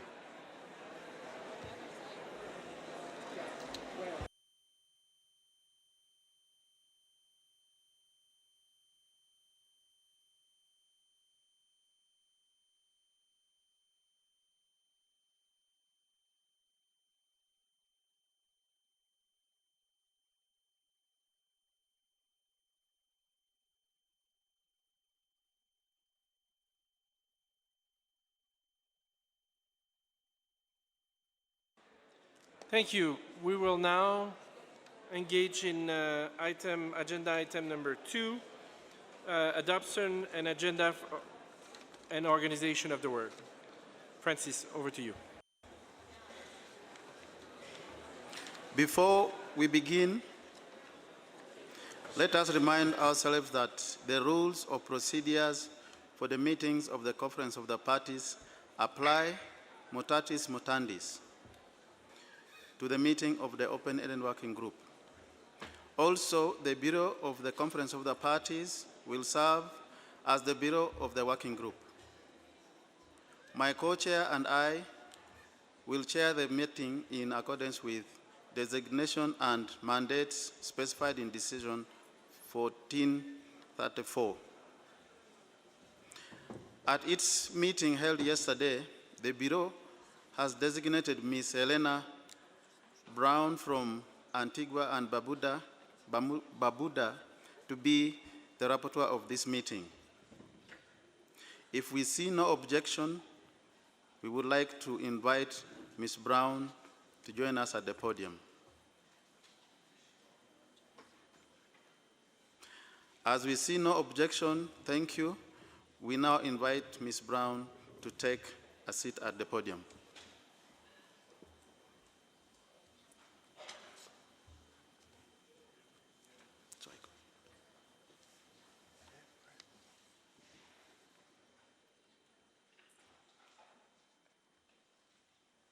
Thank you. We thank Ms. Brown for agreeing to assume this responsibility, and we look forward to working with her in the coming week.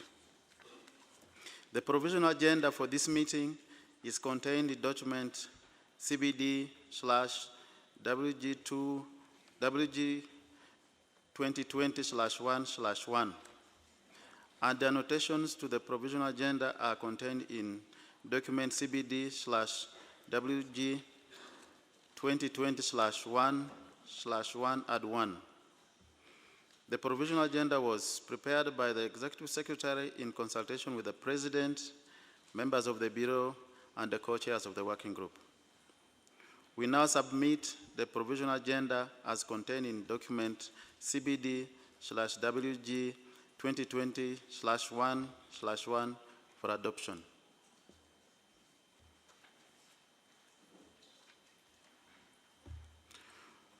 We see no objection, so the agenda is adopted.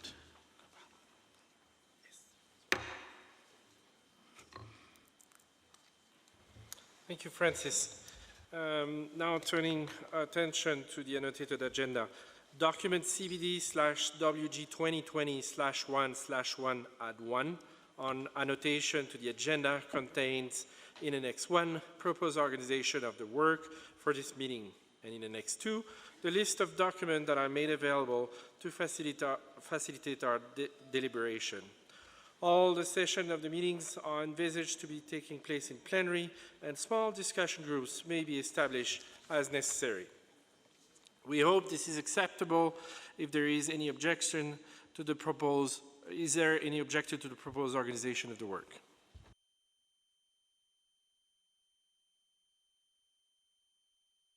Thank you. We see no objection, so the organization of the work is agreed. We, the co-chair, also prepared a note, which is before you as document CBD/WG2020/1/1-2, further describing organization and expectation of the work of the working group at this first and subsequent meeting. Before we proceed to the next item, we would like to bring to your attention the following as set out in the scenario note.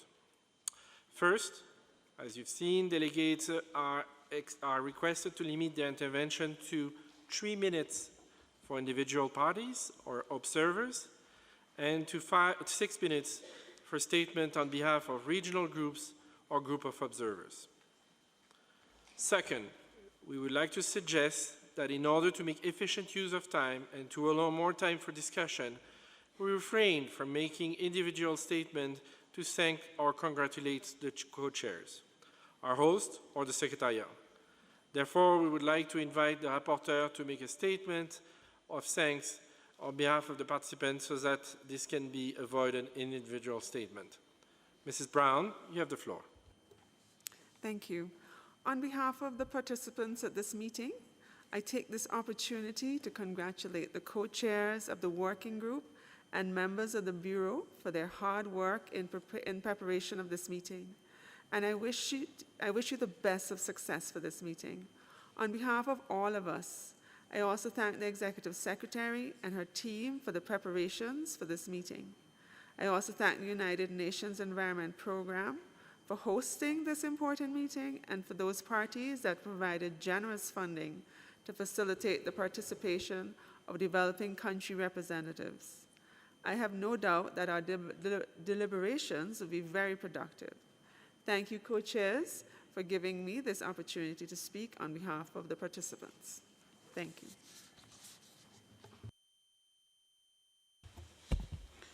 Thank you, Ms. Brown, for those remarks.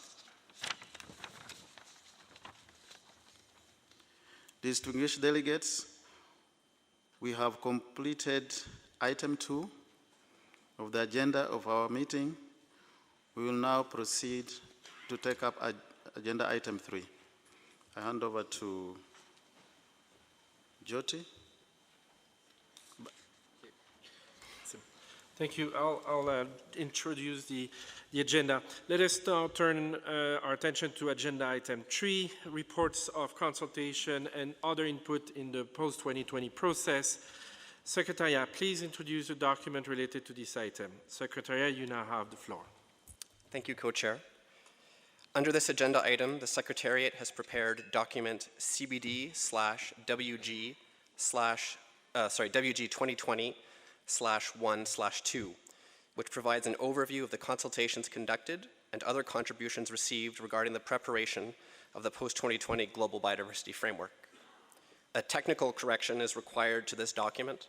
In paragraph 2, the Government of Japan, as well as the United Nations Environment Program, should be included in a list of parties and organizations which have supported the post-2020 consultation process. We apologize for this oversight. In addition, this document is complemented by several information documents, including 2 syntheses of submissions received and the reports of 5 regional and 2 thematic consultations. Thank you, Co-Chair.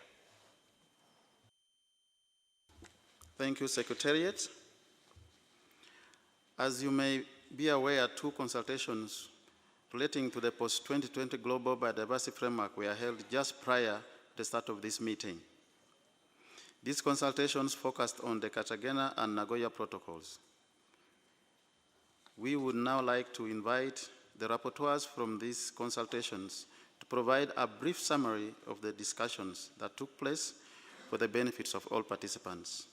First, I would like to invite Mr. Dorrington O. Ogoi from the National Biosafety Authority of Kenya to provide a report of the consultation related to the Cartagena Protocol. Thank you, co-chairs, distinguished delegates, ladies and gentlemen. In my capacity as a rapporteur of the Global Consultation Workshop on the post-2020 Global Biodiversity Framework, Biosafety and the Cartagena Protocol on Biosafety, which took place on Sunday early this week, it's a great honor and pleasure for me to provide a brief report summarizing the main outcomes of our productive discussions. The one-day global consultation was attended by more than 60 participants, and I would like to thank the government of South Africa for providing the financial support to participants from developing countries. The informal discussions took place in small groups throughout the day, addressing how biosafety can contribute to the achieving the objectives of the Convention and the 2050 vision of living in harmony with nature. Participants discussed, among other things, possible specific elements of biosafety component of the post-2020 global biodiversity framework, and also considered the relevance of biosafety to sustainable development goals, their Aichi targets, and other possible issues and thematic areas. It was suggested that most of all the 17 SDGs are either directly or indirectly related to the implementation of the protocol. It was also noted that the biosafety was relevant to more than 3/4 of the Aichi targets, although there is no explicit mention of biosafety in the current strategic plan for biodiversity. Accordingly, it was felt that including a specific biosafety element in the new post-2020 global biodiversity framework could support greater synergies in integrating biosafety and the convention, including by helping with communication and coordination between focal points at national level. The specific biosafety element could be linked to Article 8G and 19 of the Convention, and it's also relevant to provisions in the Convention on Research, Technology, and Technical and Scientific Cooperation, among others. In addition, mainstreaming biosafety throughout the new framework would raise the profile of biosafety and encourage implementation by the parties. This would ensure that biosafety is taken into account during the development of national biodiversity strategy and action plans. Language for specific biosafety target for inclusion in the post-2020 global biodiversity framework had been proposed through submissions received by the Secretariat, and possible options were considered by participants during the consultation. A key issue that arose during the consultation was the role of new technologies in the conservation and sustainable use of biodiversity, and how this could be addressed in the post-2020 global biodiversity framework. It was noted that the world continues to change, and the Convention and the Protocol need to adapt and rise to the challenges.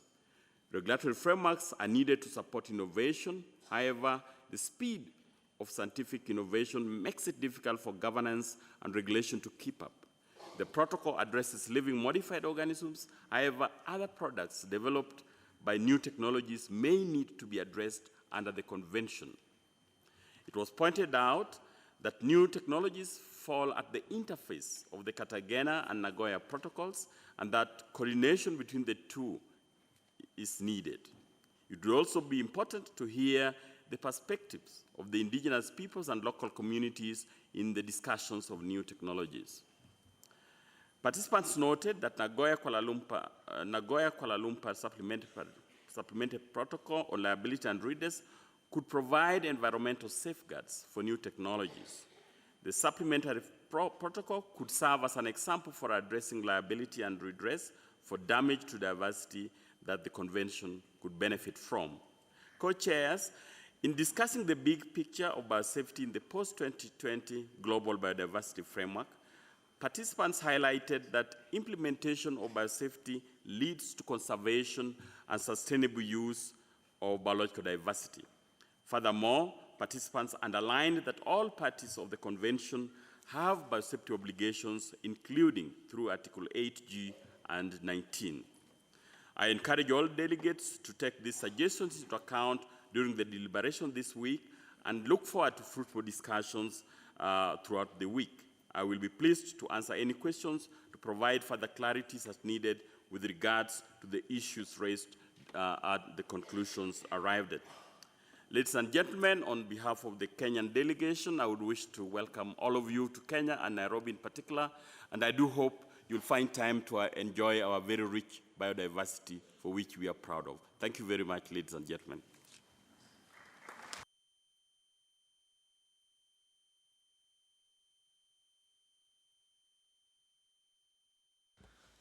Thank you, Mr. Ogiye, for your report. I would now like to invite Ms. Christina Akelo-Ekokit, Deputy Executive Director of the National Environmental Management Authority of Uganda, to provide a report on the consultation on the Nagoya Protocol. Ms. Christina Keloe-Cockett, you have the floor. Thank you, Chair. It's my pleasure to present to the working group a summary of the outcomes of the global consultation on the post-2020 Global Biodiversity Framework in relation to access and benefit sharing and the Nagoya Protocol, which was held on Sunday, 25th August, here in this very venue. We thank South Africa for the financial support towards organizing the workshop.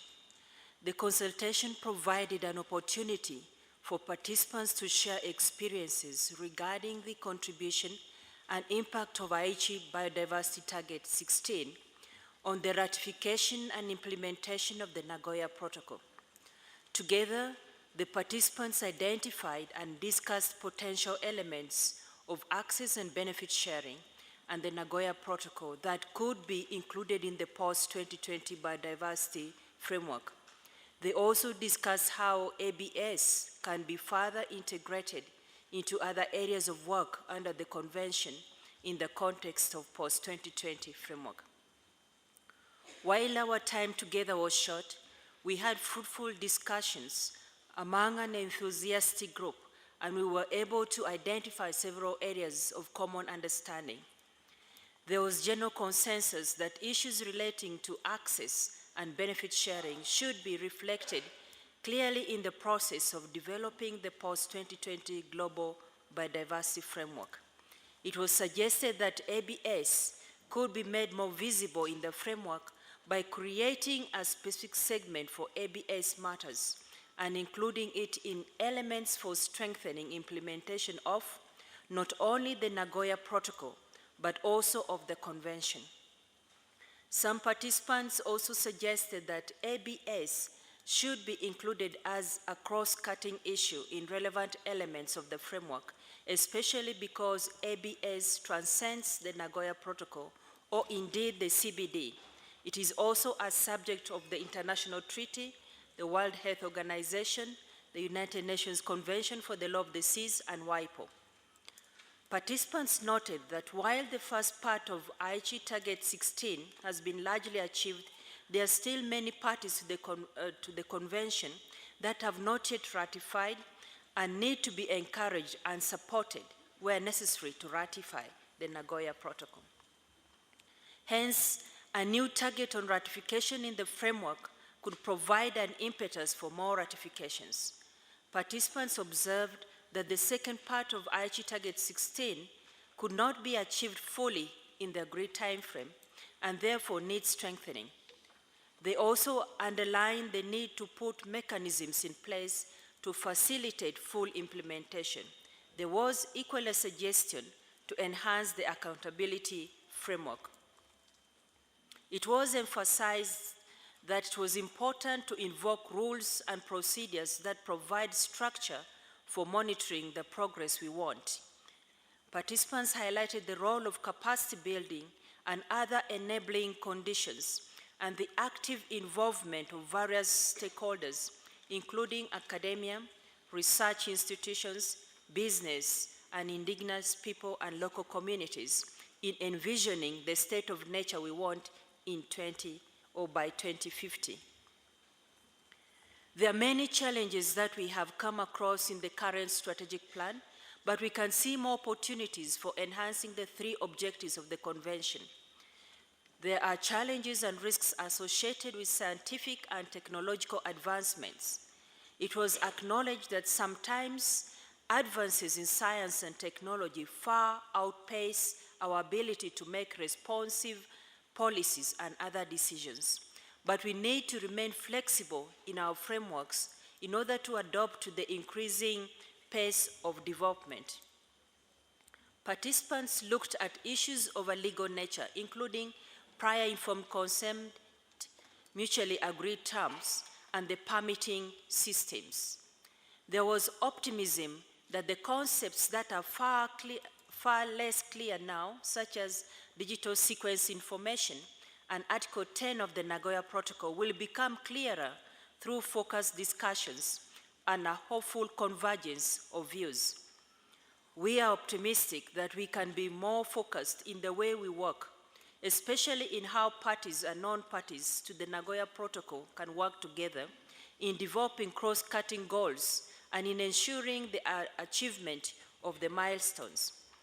The importance of traditional knowledge and its relation to access and benefit sharing was highlighted. It is therefore imperative to ensure involvement and effective engagement of indigenous people and local communities in the future global biodiversity framework. Technical guidance to IPLCs for the implementation of the protocol is accordingly crucial as they are guardians of traditional knowledge. It is equally important to recognize customary laws and traditions. Finally, the consultation touched on issues including synergies with other international conventions, especially linkages between the Nagoya Protocol and the Convention, the International Treaty, and others. A particular emphasis was on benefit sharing and the different uses of biological resources, such as in health and trade-related aspects of WIPO. A full report of the consultations is being prepared and will be posted on the CBD website. Thank you.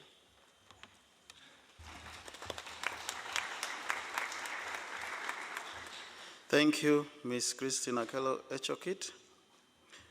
I would like to now invite Ms. Teresa Mundita Lim, the Executive Director of the Asian Center for Biodiversity, to provide us with an update of the work of the Informal Advisory Committee on Mainstreaming.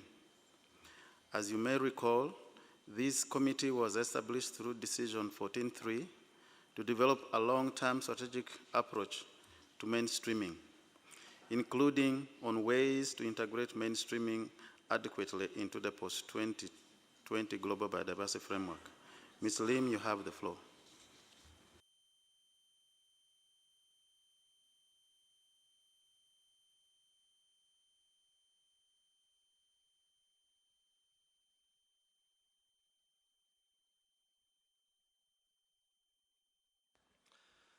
Thank you. It looked like Ms. Lim may not be in the room. Dear colleague, as you know, one of the overarching principles adopted by the COP to guide the development of the post-2020 Global Biodiversity Framework is that it should be knowledge-based.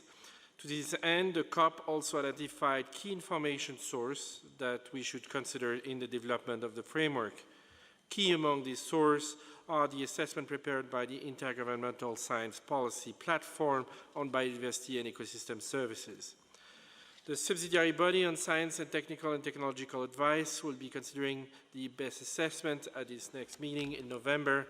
However, given the importance of IPBES work to the development of our framework and to the convention generally, we felt it would be important to invite IPBES to provide some remark to this meeting for our consideration. To that end, my co-chair and I would like to invite Ms. Ana Maria Hernandez, chair of the IPBES, to provide us with a brief presentation. Ms. Hernandez, you have the floor.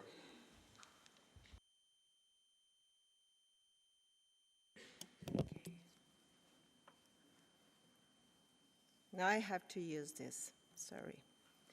Now, distinguished co-chairs of the working group, Deputy Executive Secretary, distinguished delegates, ladies and gentlemen.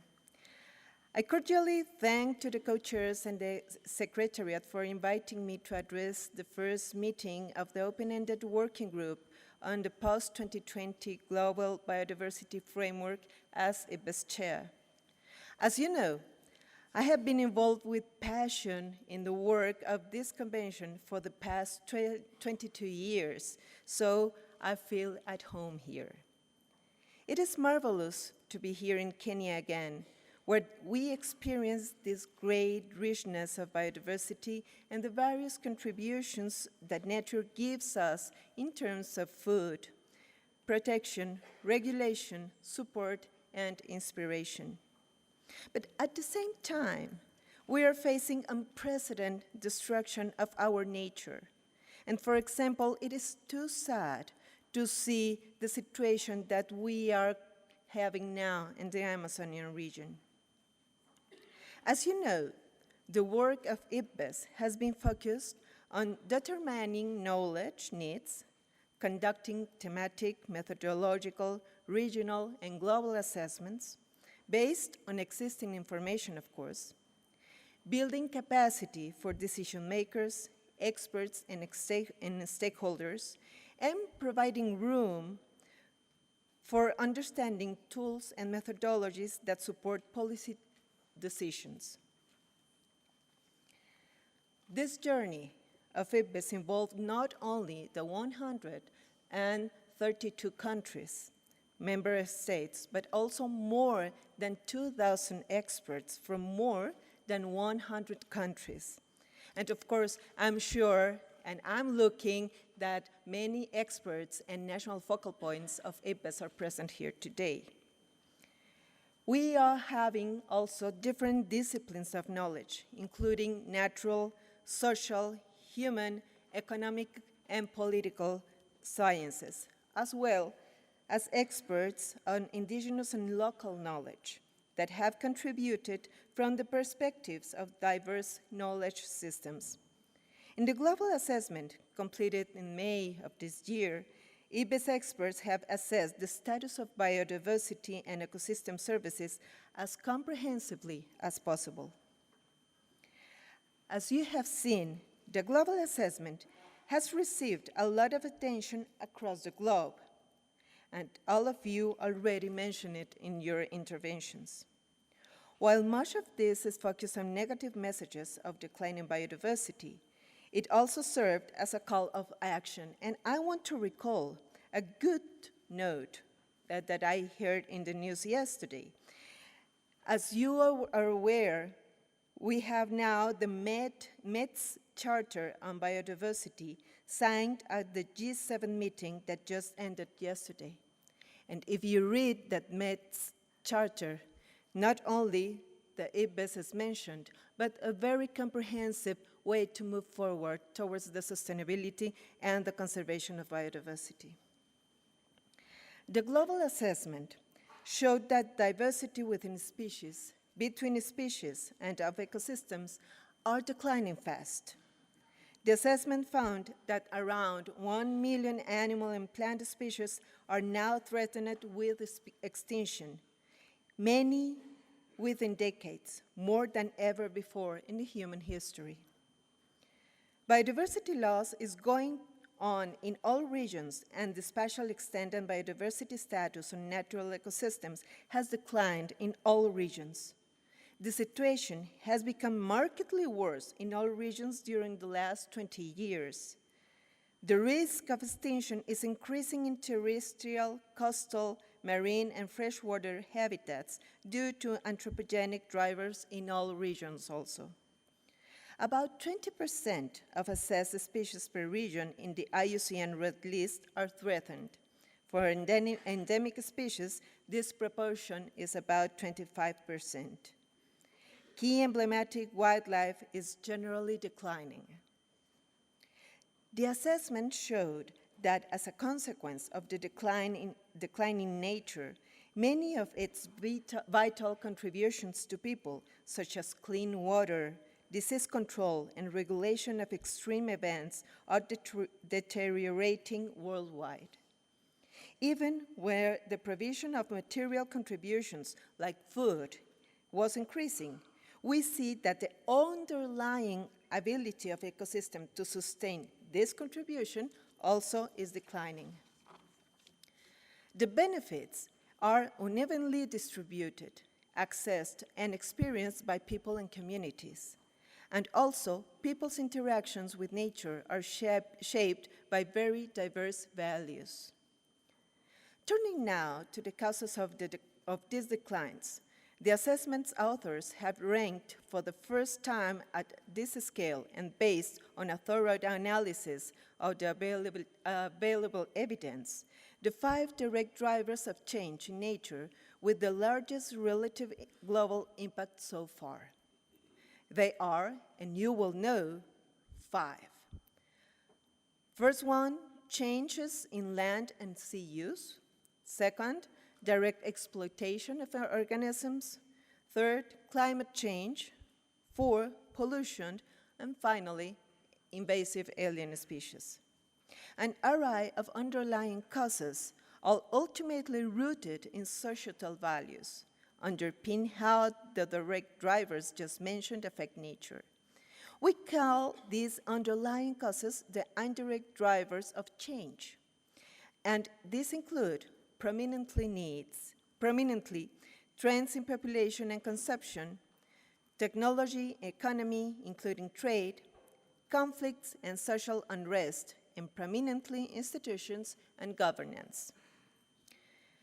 Now, recognizing the knowledge, innovations of practices, institutions and values of indigenous peoples and local communities and their inclusion and participation in environmental governance enhance, of course, their quality of life, as well as natural conservation and sustainable use relevant to broader society.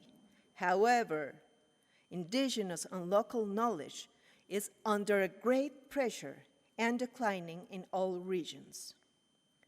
Despite progress made in the conservation of nature and the implementation of policies, the global assessment found that the international goals for conserving and sustainably use nature and achieving sustainability cannot be met by current trajectories. Efforts are not enough. Goals for 2030 and beyond may only be achieved through transformative changes of economic, social, political, and technological factors.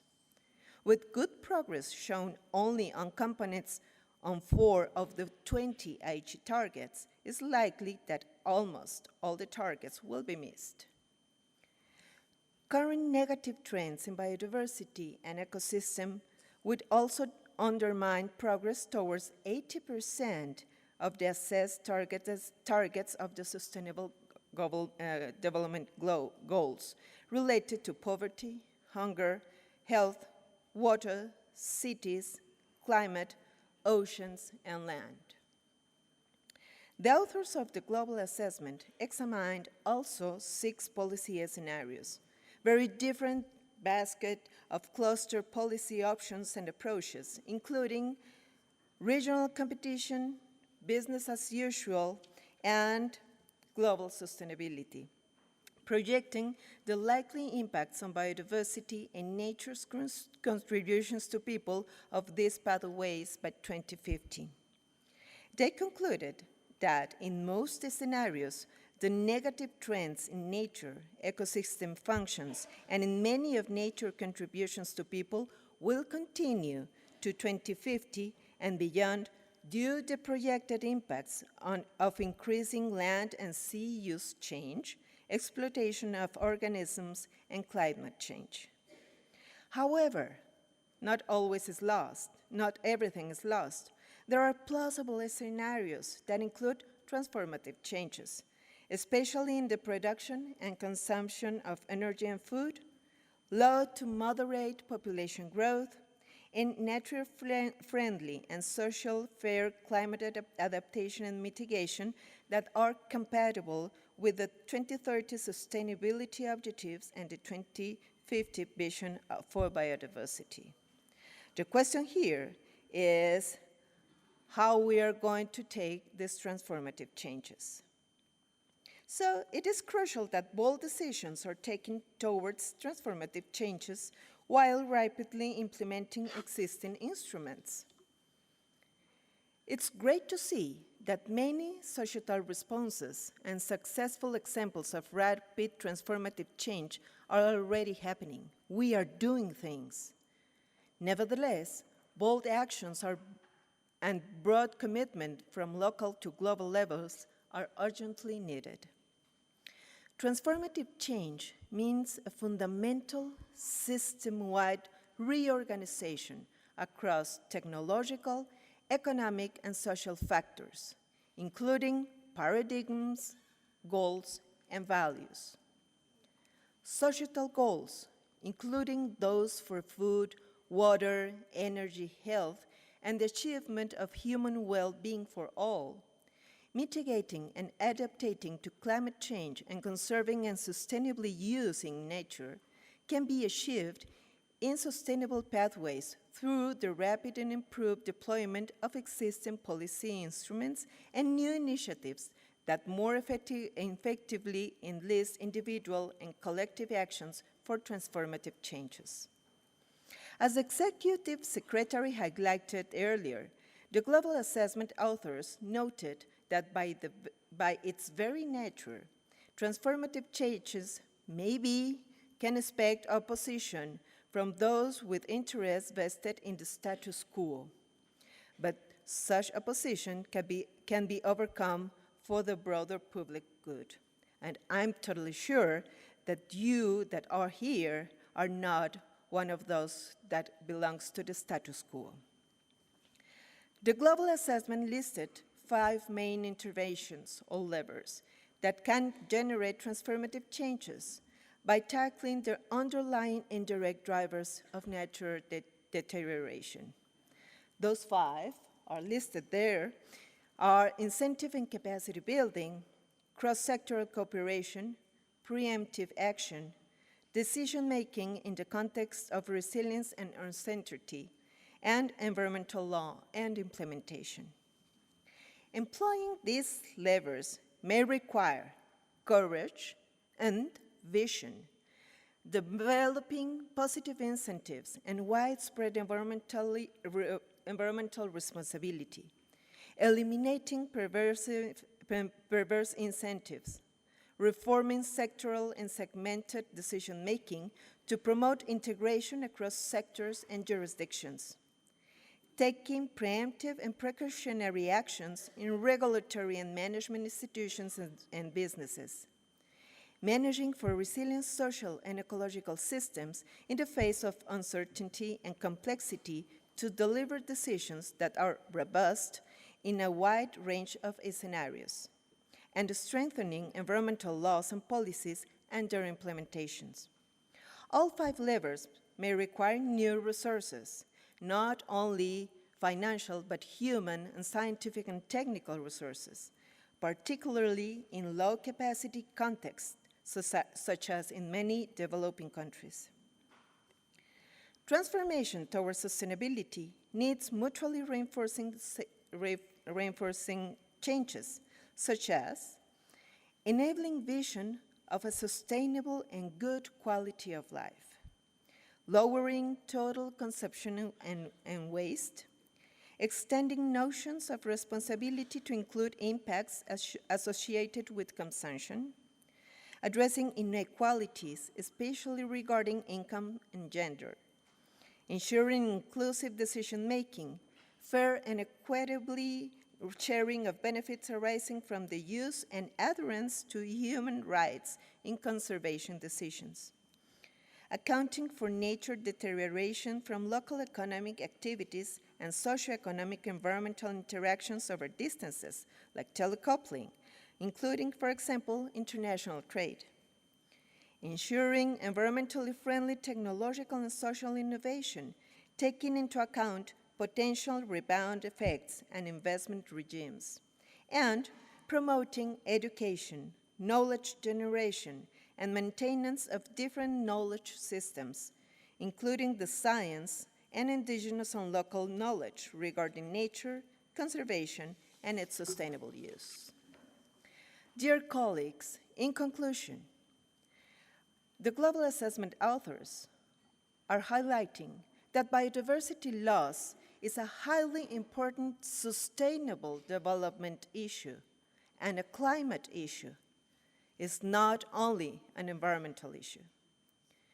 Human well-being depends on addressing biodiversity loss and human-induced climate change now. Current biodiversity-related decisions affect current and future generations, with poor people being the most vulnerable. Achieving 2050 vision and the SDGs require transformative changes. The situation, dear colleagues, is urgent, but the solutions are plausible and viable. You here at the CBD have the mechanisms and the unique opportunity to change paradigms and generate a better future for our society with the development of the strategic framework for biodiversity post-2020.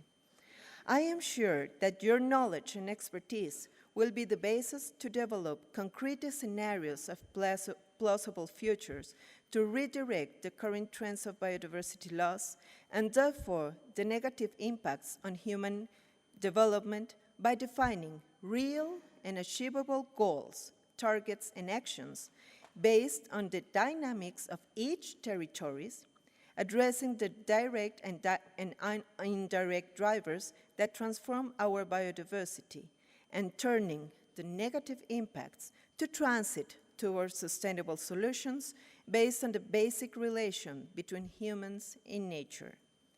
I wish you very fruitful deliberations this week, and thank you very much for your kind attention. Gracias, muy amables.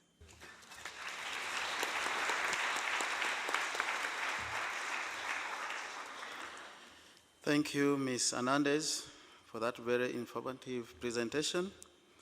Delegates, before we open the floor for comments on this agenda item, my co-chair and I would like to share with you our reflections from the extensive consultation process that has taken place to date. The reflections are also provided in non-paper 1, which has been issued for this meeting. After that, we shall again resume our seats here.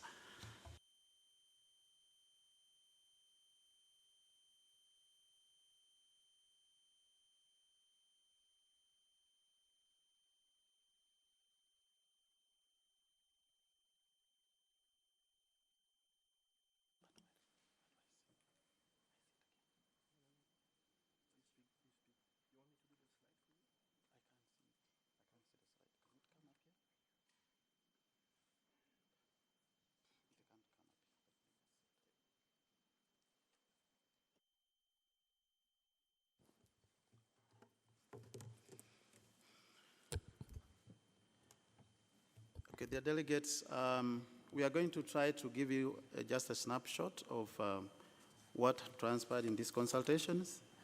And this is how we have structured the presentation. We shall give you a report on the activities that have been completed to date, the organization of work, the key messages that has come from these consultations, and then the annexes. My co-chair will also take on some slides. I'll take on the first few slides and we'll complete the other. Now, in terms of activities that have been completed, this process began with a meeting in January 2019 in Montreal. That was just after we had been designated as co-chairs to really figure out what are we going to do as co-chairs as far as this process is concerned. So that set for us the scene on how we are going to proceed with this work. And that included also discussions on how to conduct those regional workshops that you see. So we are glad to report to you that all 5 regional workshops, as we planned when we had that meeting, took place. So the first one was Asia Pacific. That was in January, in Nagoya. The second one was Western Europe and others groups in March 2019, Bonn, Germany. The third was for Africa in April in Addis Ababa. The fourth was Eastern and Central Europe in April, Belgrade, Serbia, and the last one was GRULAC. That was in May in Montevideo, Uruguay. So those meetings happened more or less within the time frame that we had set. But also, there has been other engagements which has contributed to the process, which has been relevant to this process, and we only highlight them as you see there: OECD, the Gender Workshop, the China-EU Dialogue, the CCI-CED AGM, organized by the government of China, Asian Workshop, the Wildlife Experts Workshop. So all those have been taking place also within the time before we have come here. Now, following that, then we had to organize on how this meeting was going to be conducted. And so we had a meeting after the regional workshops, that was 28th to 31st May in Montreal, to sit down and really agree what kind of documentations do we need for this meeting. And so all the documents you see, which you've seen on the website, which you have for this meeting, came out of that meeting we had from 28th to 31st May in Montreal. I must also say that there were other consultations. We were talking about synergies, and we had one in Bern, Switzerland, on MES, and it was a very fruitful one. Then just a few weeks from now, or a few weeks ago, we had the Trondheim conference. This was from 2nd to 5th July, 2019. And also we have had numerous briefings to parties, NGOs, with the aim, of course, of listening to them and getting their views. Now, in terms of organization of work, this process goes 3 broad phases, 3. We have phase 1 on consultation. We have phase 2 on thematic issues identified, which will be, of course, from here we should build momentum on. And then phase 3 is on drafting, if you call it the zero draft of our framework. So in terms of phase 1, as I said earlier, this has been successfully done. And we would like to thank you for the support that has come through that. We are now here for the first meeting of this open-ended working group, for which the agenda, as you see there, will mainly focus on defining the scope and structure of the framework, but also that we should agree on the future work program and also the thematic work and the schedules. So that is for this meeting here. Of course, we have other meetings coming up. We have got an informal meeting that will take place, or a briefing that will take place in November, 24th November. That is just at the margins of Substar 23rd, just before that starts. So we hope we shall then give you where we are after this meeting, what have we done with the framework since we left here. And then we have the second meeting of this group. It is planned to take place in Kunming, China. Now we have, the date is now very clear. It is 24th to 28th February 2020. And then, depending on how we have progressed from here, we could begin negotiating on the goals and other issues. And then also, maybe when we are there, we could still update the work plan if need arises. And then you have got the very last one, the third meeting of this working group, which will be in July 2020 in Colombia. That is when we should really, at that point, if we are all working well, if the spirit of support and cooperation is there, we hope we should be able to agree more or less on the framework itself. So the time frame, my co-chair can tell you that we now have less than 500 days to go. In addition to the timing which you've been seeing when you're speaking, once we get the dates for COP15, we are going to be rolling the days each time we meet so that we see how we are progressing. So before I call my co-chair, of course, we have other external processes that we are going to be benefiting from as we do this work. There are a number of studies, 7 studies that are taking place on economic evaluation of action and inaction. You know, when you take action, there's a cost. When you don't take action, there's a cost. And also resourcing itself. Then there are those other processes, the UN Women Gender Consultations, UNU, Landscapes and Seascapes.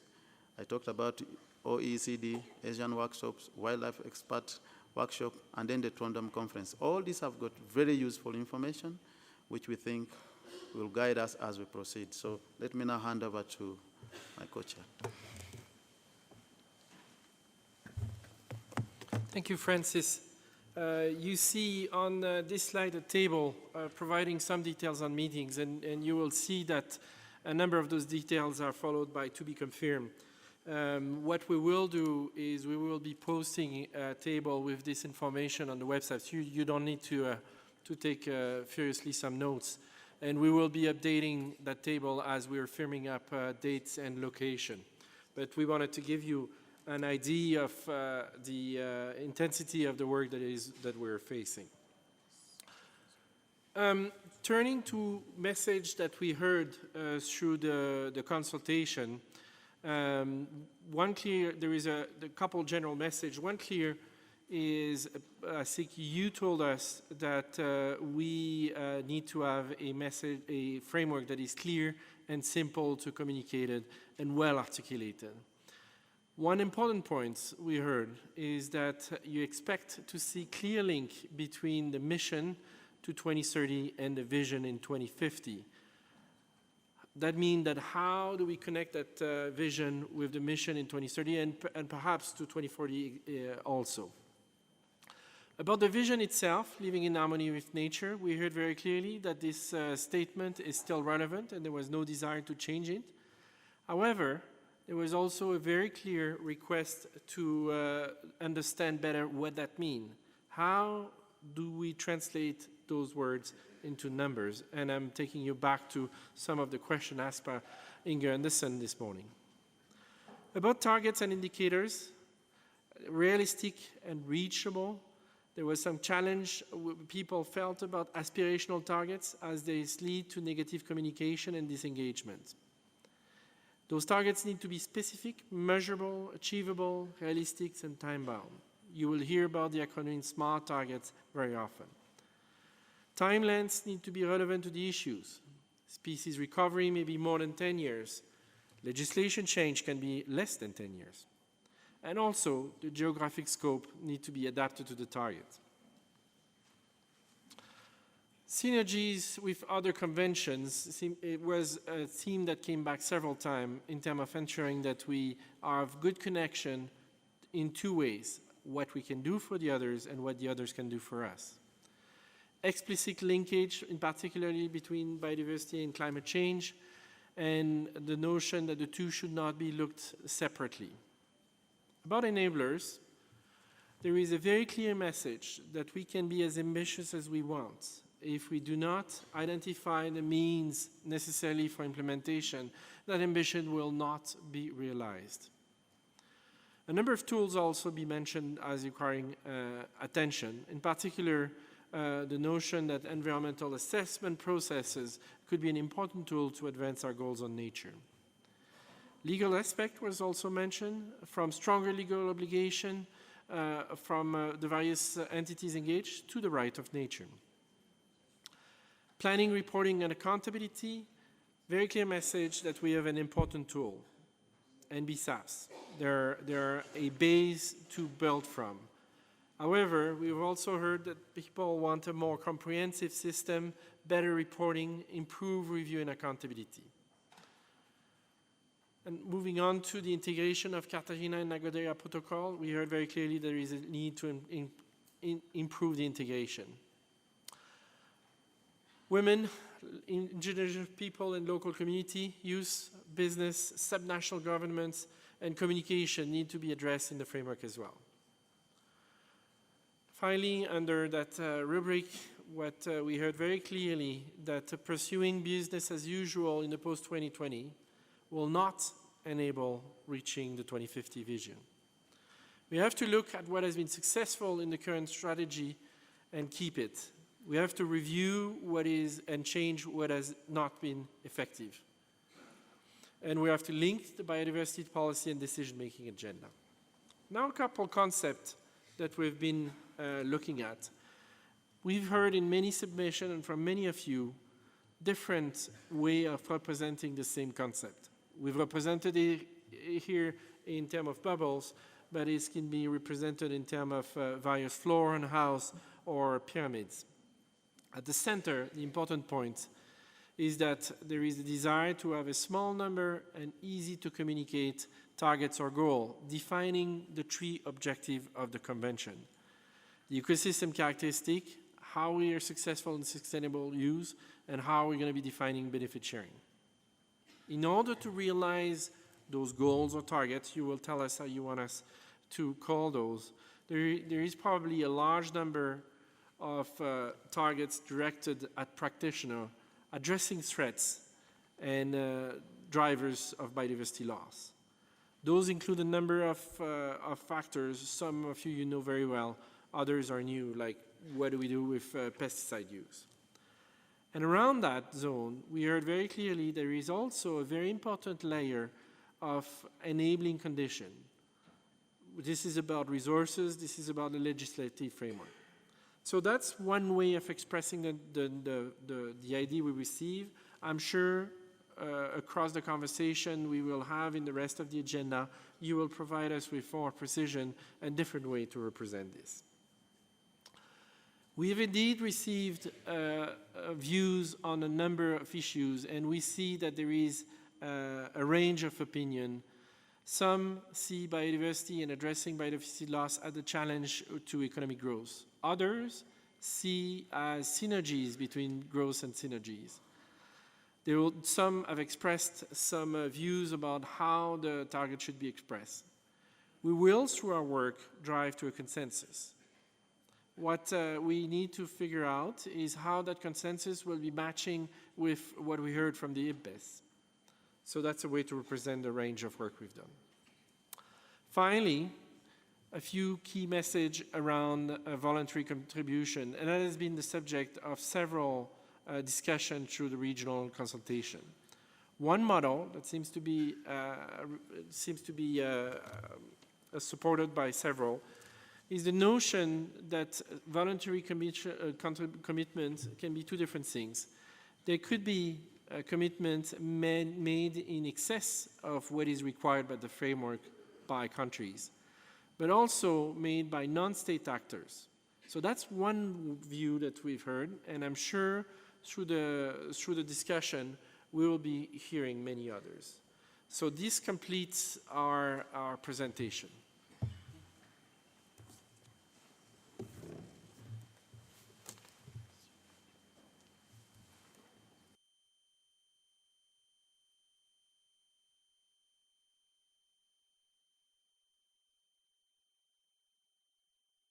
Thank you. Before we open the floor for general intervention, it has been brought to our attention that there has been some confusion on intervention from NGO. And Francis and I are asking your indulgence in allowing two groups of NGO to speak for 3 minutes each before we jump into your intervention. So if that's allowable, I will call on those two groups to press their microphone, please. We'll now turn to microphone number 237. Please identify yourself. You have 3 minutes. Thank you. On behalf of the 30 by 30 Ocean Alliance, including Conservation International, Campaign for Nature, National Geographic Society, Oceans 5, the Pew Charitable Trusts, and Wildlife Conservation Society, we welcome this opportunity to offer our comments. We support the proposed outcome-based focus of the new framework in both the open-ended working group elements paper and the co-chair's non-paper 2, with a focus on securing healthy ecosystems. When we look to how these outcomes can be achieved, we urge parties to include in the post-2020 framework a commitment to protect and conserve at least 30% of the ocean through a combination of highly and fully protected marine protected areas and other effective area-based conservation measures that deliver comparable benefits to biodiversity. The ocean produces 50% of the oxygen we breathe, influences the weather, and provides food, livelihoods, and recreation for billions of people. Scientists affirm that no-take marine protected areas are important in sustaining and increasing biodiversity, as well as abundance and biomass of ocean life. We welcome the upcoming ocean and area-based conservation measures consultations and encourage the co-chairs and parties to make the ocean prominent in all of your discussions. These consultations are particularly important because the ocean and ocean biodiversity face unprecedented threats. A changing climate is leading to warmer oceans, rising seas, and ocean acidification, which in turn impacts marine and coastal species. Extractive industries and land-based pollution damage and pollute critical marine habitats, and unsustainable fishing continues to be one of the most important impacts on marine biodiversity. Ocean needs a line of defense, including area-based protections. Aichi Target 11 has worked to catalyze action.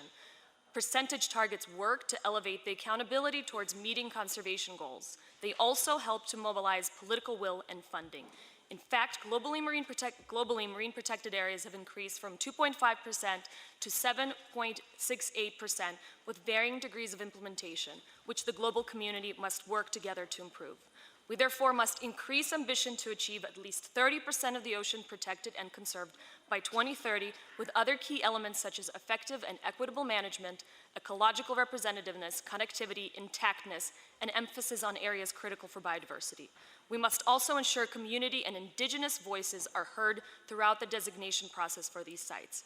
We further recognize it is insufficient to focus solely on protected areas. We must place this goal within a larger ambition of securing a 100% healthy ocean with sustainable management practices outside protected and conserved areas. Many countries present here have already publicly supported this objective, and we applaud them. Of these, several have already achieved and exceeded the 30% target.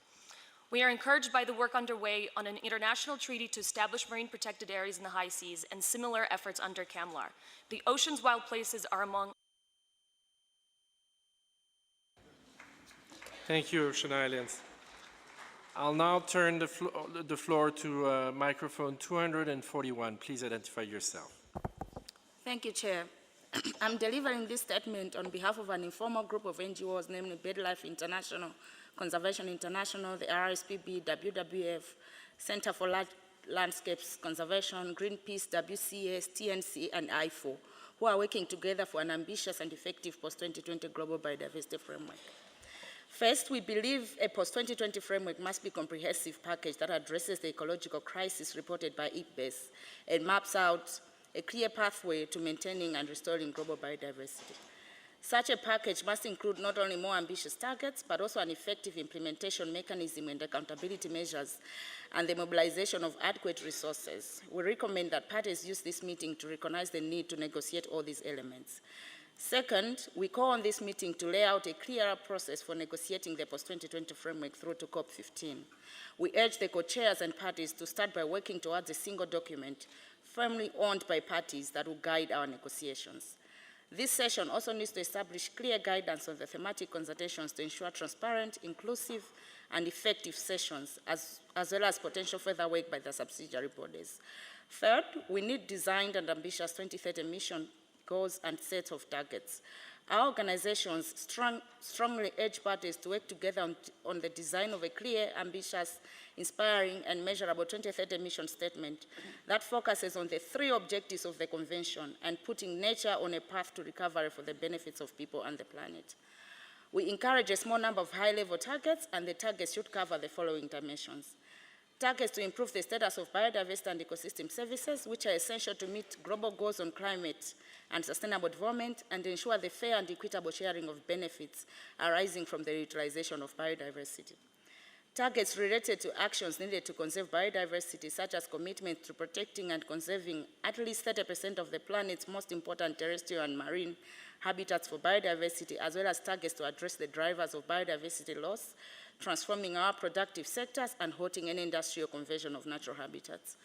Targets addressing enabling conditions such as capacity building, governance, resource mobilization, and implementation. This includes embedding the framework in both national policies and actions, as well as the wider UN process.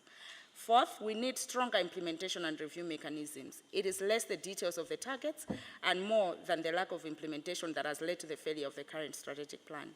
Indeed, clear guidance on transforming goals and targets into specific, effective, and verifiable policy change at the national level will be key to effective implementation. The implementation mechanism would include policy tools such as NBSAPs, national reports, systematic and comprehensive peer review of results, and a ratchet mechanism that enable actions and ambition to be enhanced over time. Some of these tools exist. Thank you.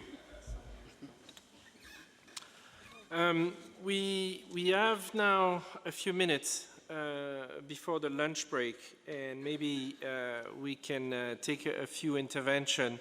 I suspect there would be more intervention than time before lunch, but I don't want to waste time. So please, if there is statement, as described in the scenario of the meeting, as mentioned earlier, intervention will be limited, 3 minutes per individual, 6 minutes per group, and you will see the clock. So please keep that in mind. I see a request for the floor from Argentina. Argentina, you have the floor. Buenas tardes. Thank you and good afternoon. Thank you for giving me the floor, co-chairs. First of all, I'd like to thank you for the reports presented. We'd like to make a few comments. Argentina agrees with that expressed during the regional consultations held up to the present day. The 2050 vision, living in harmony with nature, continues to be essential. And we have to look towards the future now. The start of this negotiations process of a global biodiversity framework for post-2020 is a fantastic opportunity for multilateralism to really demonstrate its capacity in achieving objectives. These are very urgent objectives, and they've been agreed upon since 1992 by member states. The question we have today, though, is what path we need to take in order to really achieve the future that we aspire to. That's a question which requires tangible answers. In this regard, then, we'd like to make two specific comments.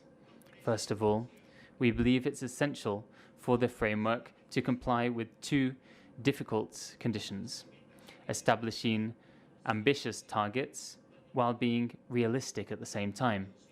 Argentina believes that this can be achieved if the ambition of the future framework is reflected in a balanced manner in all its aspects. As a result, the strategy should not be just ambitious in defining targets which will provide disruptive change towards sustainable development. But when we facilitate a variety of means to parties to facilitate it, this will be possible. Beyond the desire, which we share, of achieving as much as possible the targets of the Convention through the future global framework, we believe that the framework should not just limit itself or go beyond the scope defined by the parties within the text of the Convention. In this regard, the framework needs to respect the sovereignty of states on their own natural resources. To be successful, it has to have sufficient flexibility for parties so that they can achieve its effective implementation.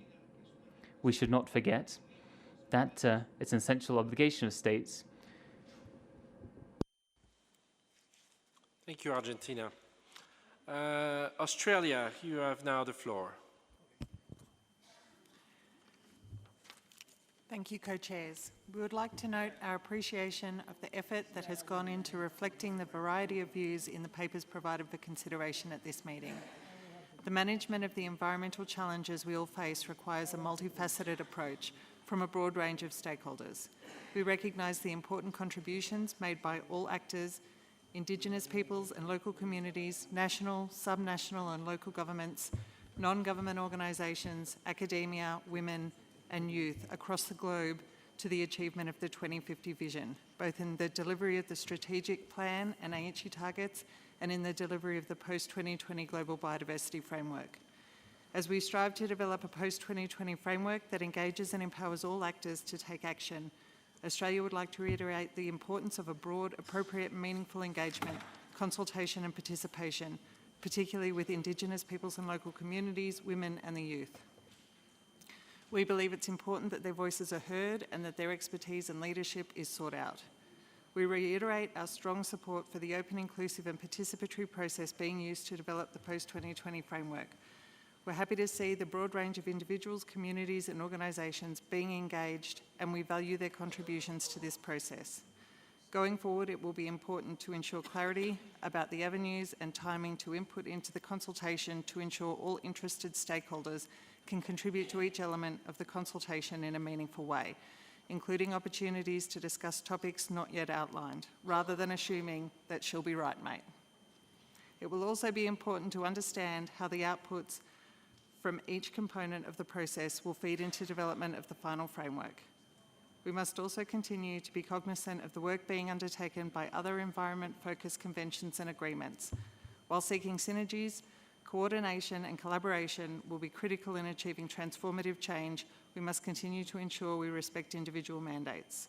We look forward to engaging in this first open-ended working group meeting and hearing the views of our fellow parties and all those represented at this meeting. Thank you, co-chairs. Thank you, Australia, and I think I've just heard a new expression from your part of the world. Turning now to China. Please, China, you have the floor.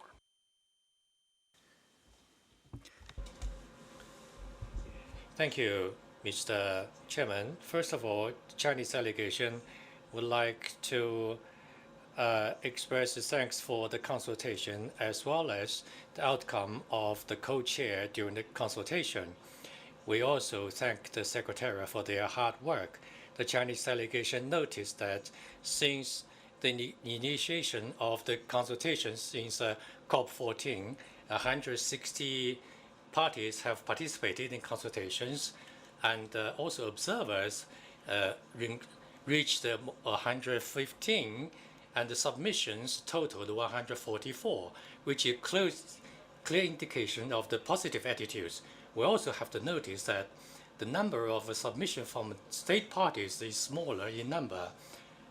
To reverse the loss of diversity concerns the development of all countries. We need all countries to join hands to cooperate and to face up the challenge. The framework is an important fundamental document for the future of biodiversity, which is also important for the realization of the three target goals of the convention. China called on all parties to submit more views and to help contribute to the formulation of the framework. We also like to play a very important role in this regard. Thank you very much. Thank you, China. I'd like now to turn to Colombia. Colombia, you have the floor.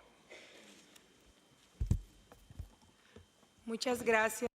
Thank you, Co-Chair. Welcome one and all to Nairobi. Colombia, I'd like to thank the Secretariat and the Co-Chairs for their work and the proposal to facilitate spaces for regional consultations, as have been held in the first quarter of 2019.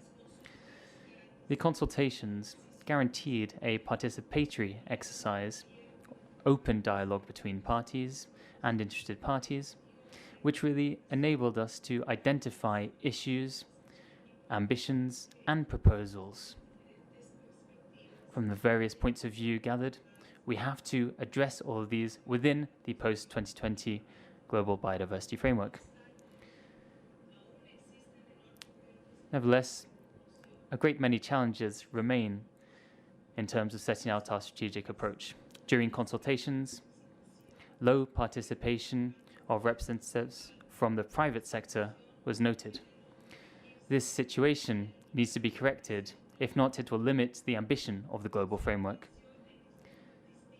As shown in various consultations, the issue of conservation and sustainable use of biodiversity is an integral part of the continuation of patterns of consumption and production which are not sustainable.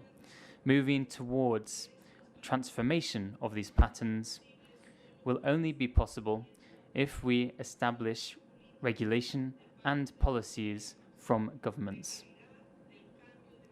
This will require a change in mentalities and incorporating the value of biodiversity in the management of companies and productive sectors. If we don't do this, we won't see real impacts. In addition, although Colombia has noted the fluid interchange of ideas that was held, it also expresses its concern with regards to the limited time that was allowed to us to move forwards in the creation of this global framework. There are various proposals on the table, but the lack of formal discussions between governments in the region during consultations contributed to the uncertainties, because it was not possible to ensure that all proposals were met with the support of all parties. Colombia believes that this can be compensated by the discussions that can be held here during this first session of the open-ended working group, though. So thank you very much, co-chairs. Thank you. Muchas gracias, Colombia. Maintenant, je vais donner la parole. Now give the floor to Switzerland. You have the floor. Merci, Monsieur le Président. Thank you, co-chair. Since you gave me the floor in French, I will continue in French. Switzerland welcomes all the consultations which have been held up to now. We believe that these are important contributions to our discussions and negotiations. It's also important that in our open-ended working group we are up to date on what is happening and keep an open mind on this process. Along these lines, then, Switzerland would like to highlight a few points. On the workshop on synergies between the various conventions relating to biodiversity, it's important to highlight 2 points. Within our OEWG, we have to be aware of these 2 points. Firstly, we should note that all conventions present at that workshop expressed their interest in actively taking part. We also need to take note of the important role that our framework could play for them, for each of those conventions. If we take this interest into account, then we also realize that we have to bring them in and allow them to take part. So the process that we decided upon to take us up to the new framework in Kunming needs to be open to all those who wish to participate, in particular representatives from the various conventions which relate to this topic. It is also important to note that if we adopt a common framework, so not just a framework for the CBD, we also have to ask ourselves the question of where are we in terms of the implementation of this shared framework. This has to be done in conjunction with others, so we have to develop a mechanism which enables us to have an overview. So which convention is doing what, and what participation has each convention contributed. So we also have to reflect upon how to create an integrated, comprehensive framework for implementation and for the review and monitoring of action taken. Thank you very much, Chair. Thank you. Dear delegates, we have now come to the time for us to break off for lunch. We will continue with this discussion after lunch. We have not yet concluded, so you can prepare your statements after lunch. As you may have noted, my co-chair and I, with the support of the Secretariat, have made arrangements to have a series of informal sessions on different topics throughout our meeting this week. These information sessions, which are further described in a concept note accessible from the meeting page, will take place each lunchtime. They will cover various issues that may help to inform our discussions. We would encourage all of you to participate in these sessions. Today's information session will begin at 13:45 in this very room, and will explore issues relating to strategic planning. We now give the floor to the Secretariat for any announcement. Secretary, you have the floor. Thank you, Chair. Kindly note that we are requested not to bring any food or drinks into this meeting room. So when you come back, if you plan to attend the information session here at 1:45, please make sure that you don't bring any food or drink into this room. Thank you. Thank you, Secretariat. We do have a list of intervention here, so we will be resuming this afternoon with the order that I have on the screen here. So we expect you to be here sharp at 3. The meeting is adjourned. Thank you.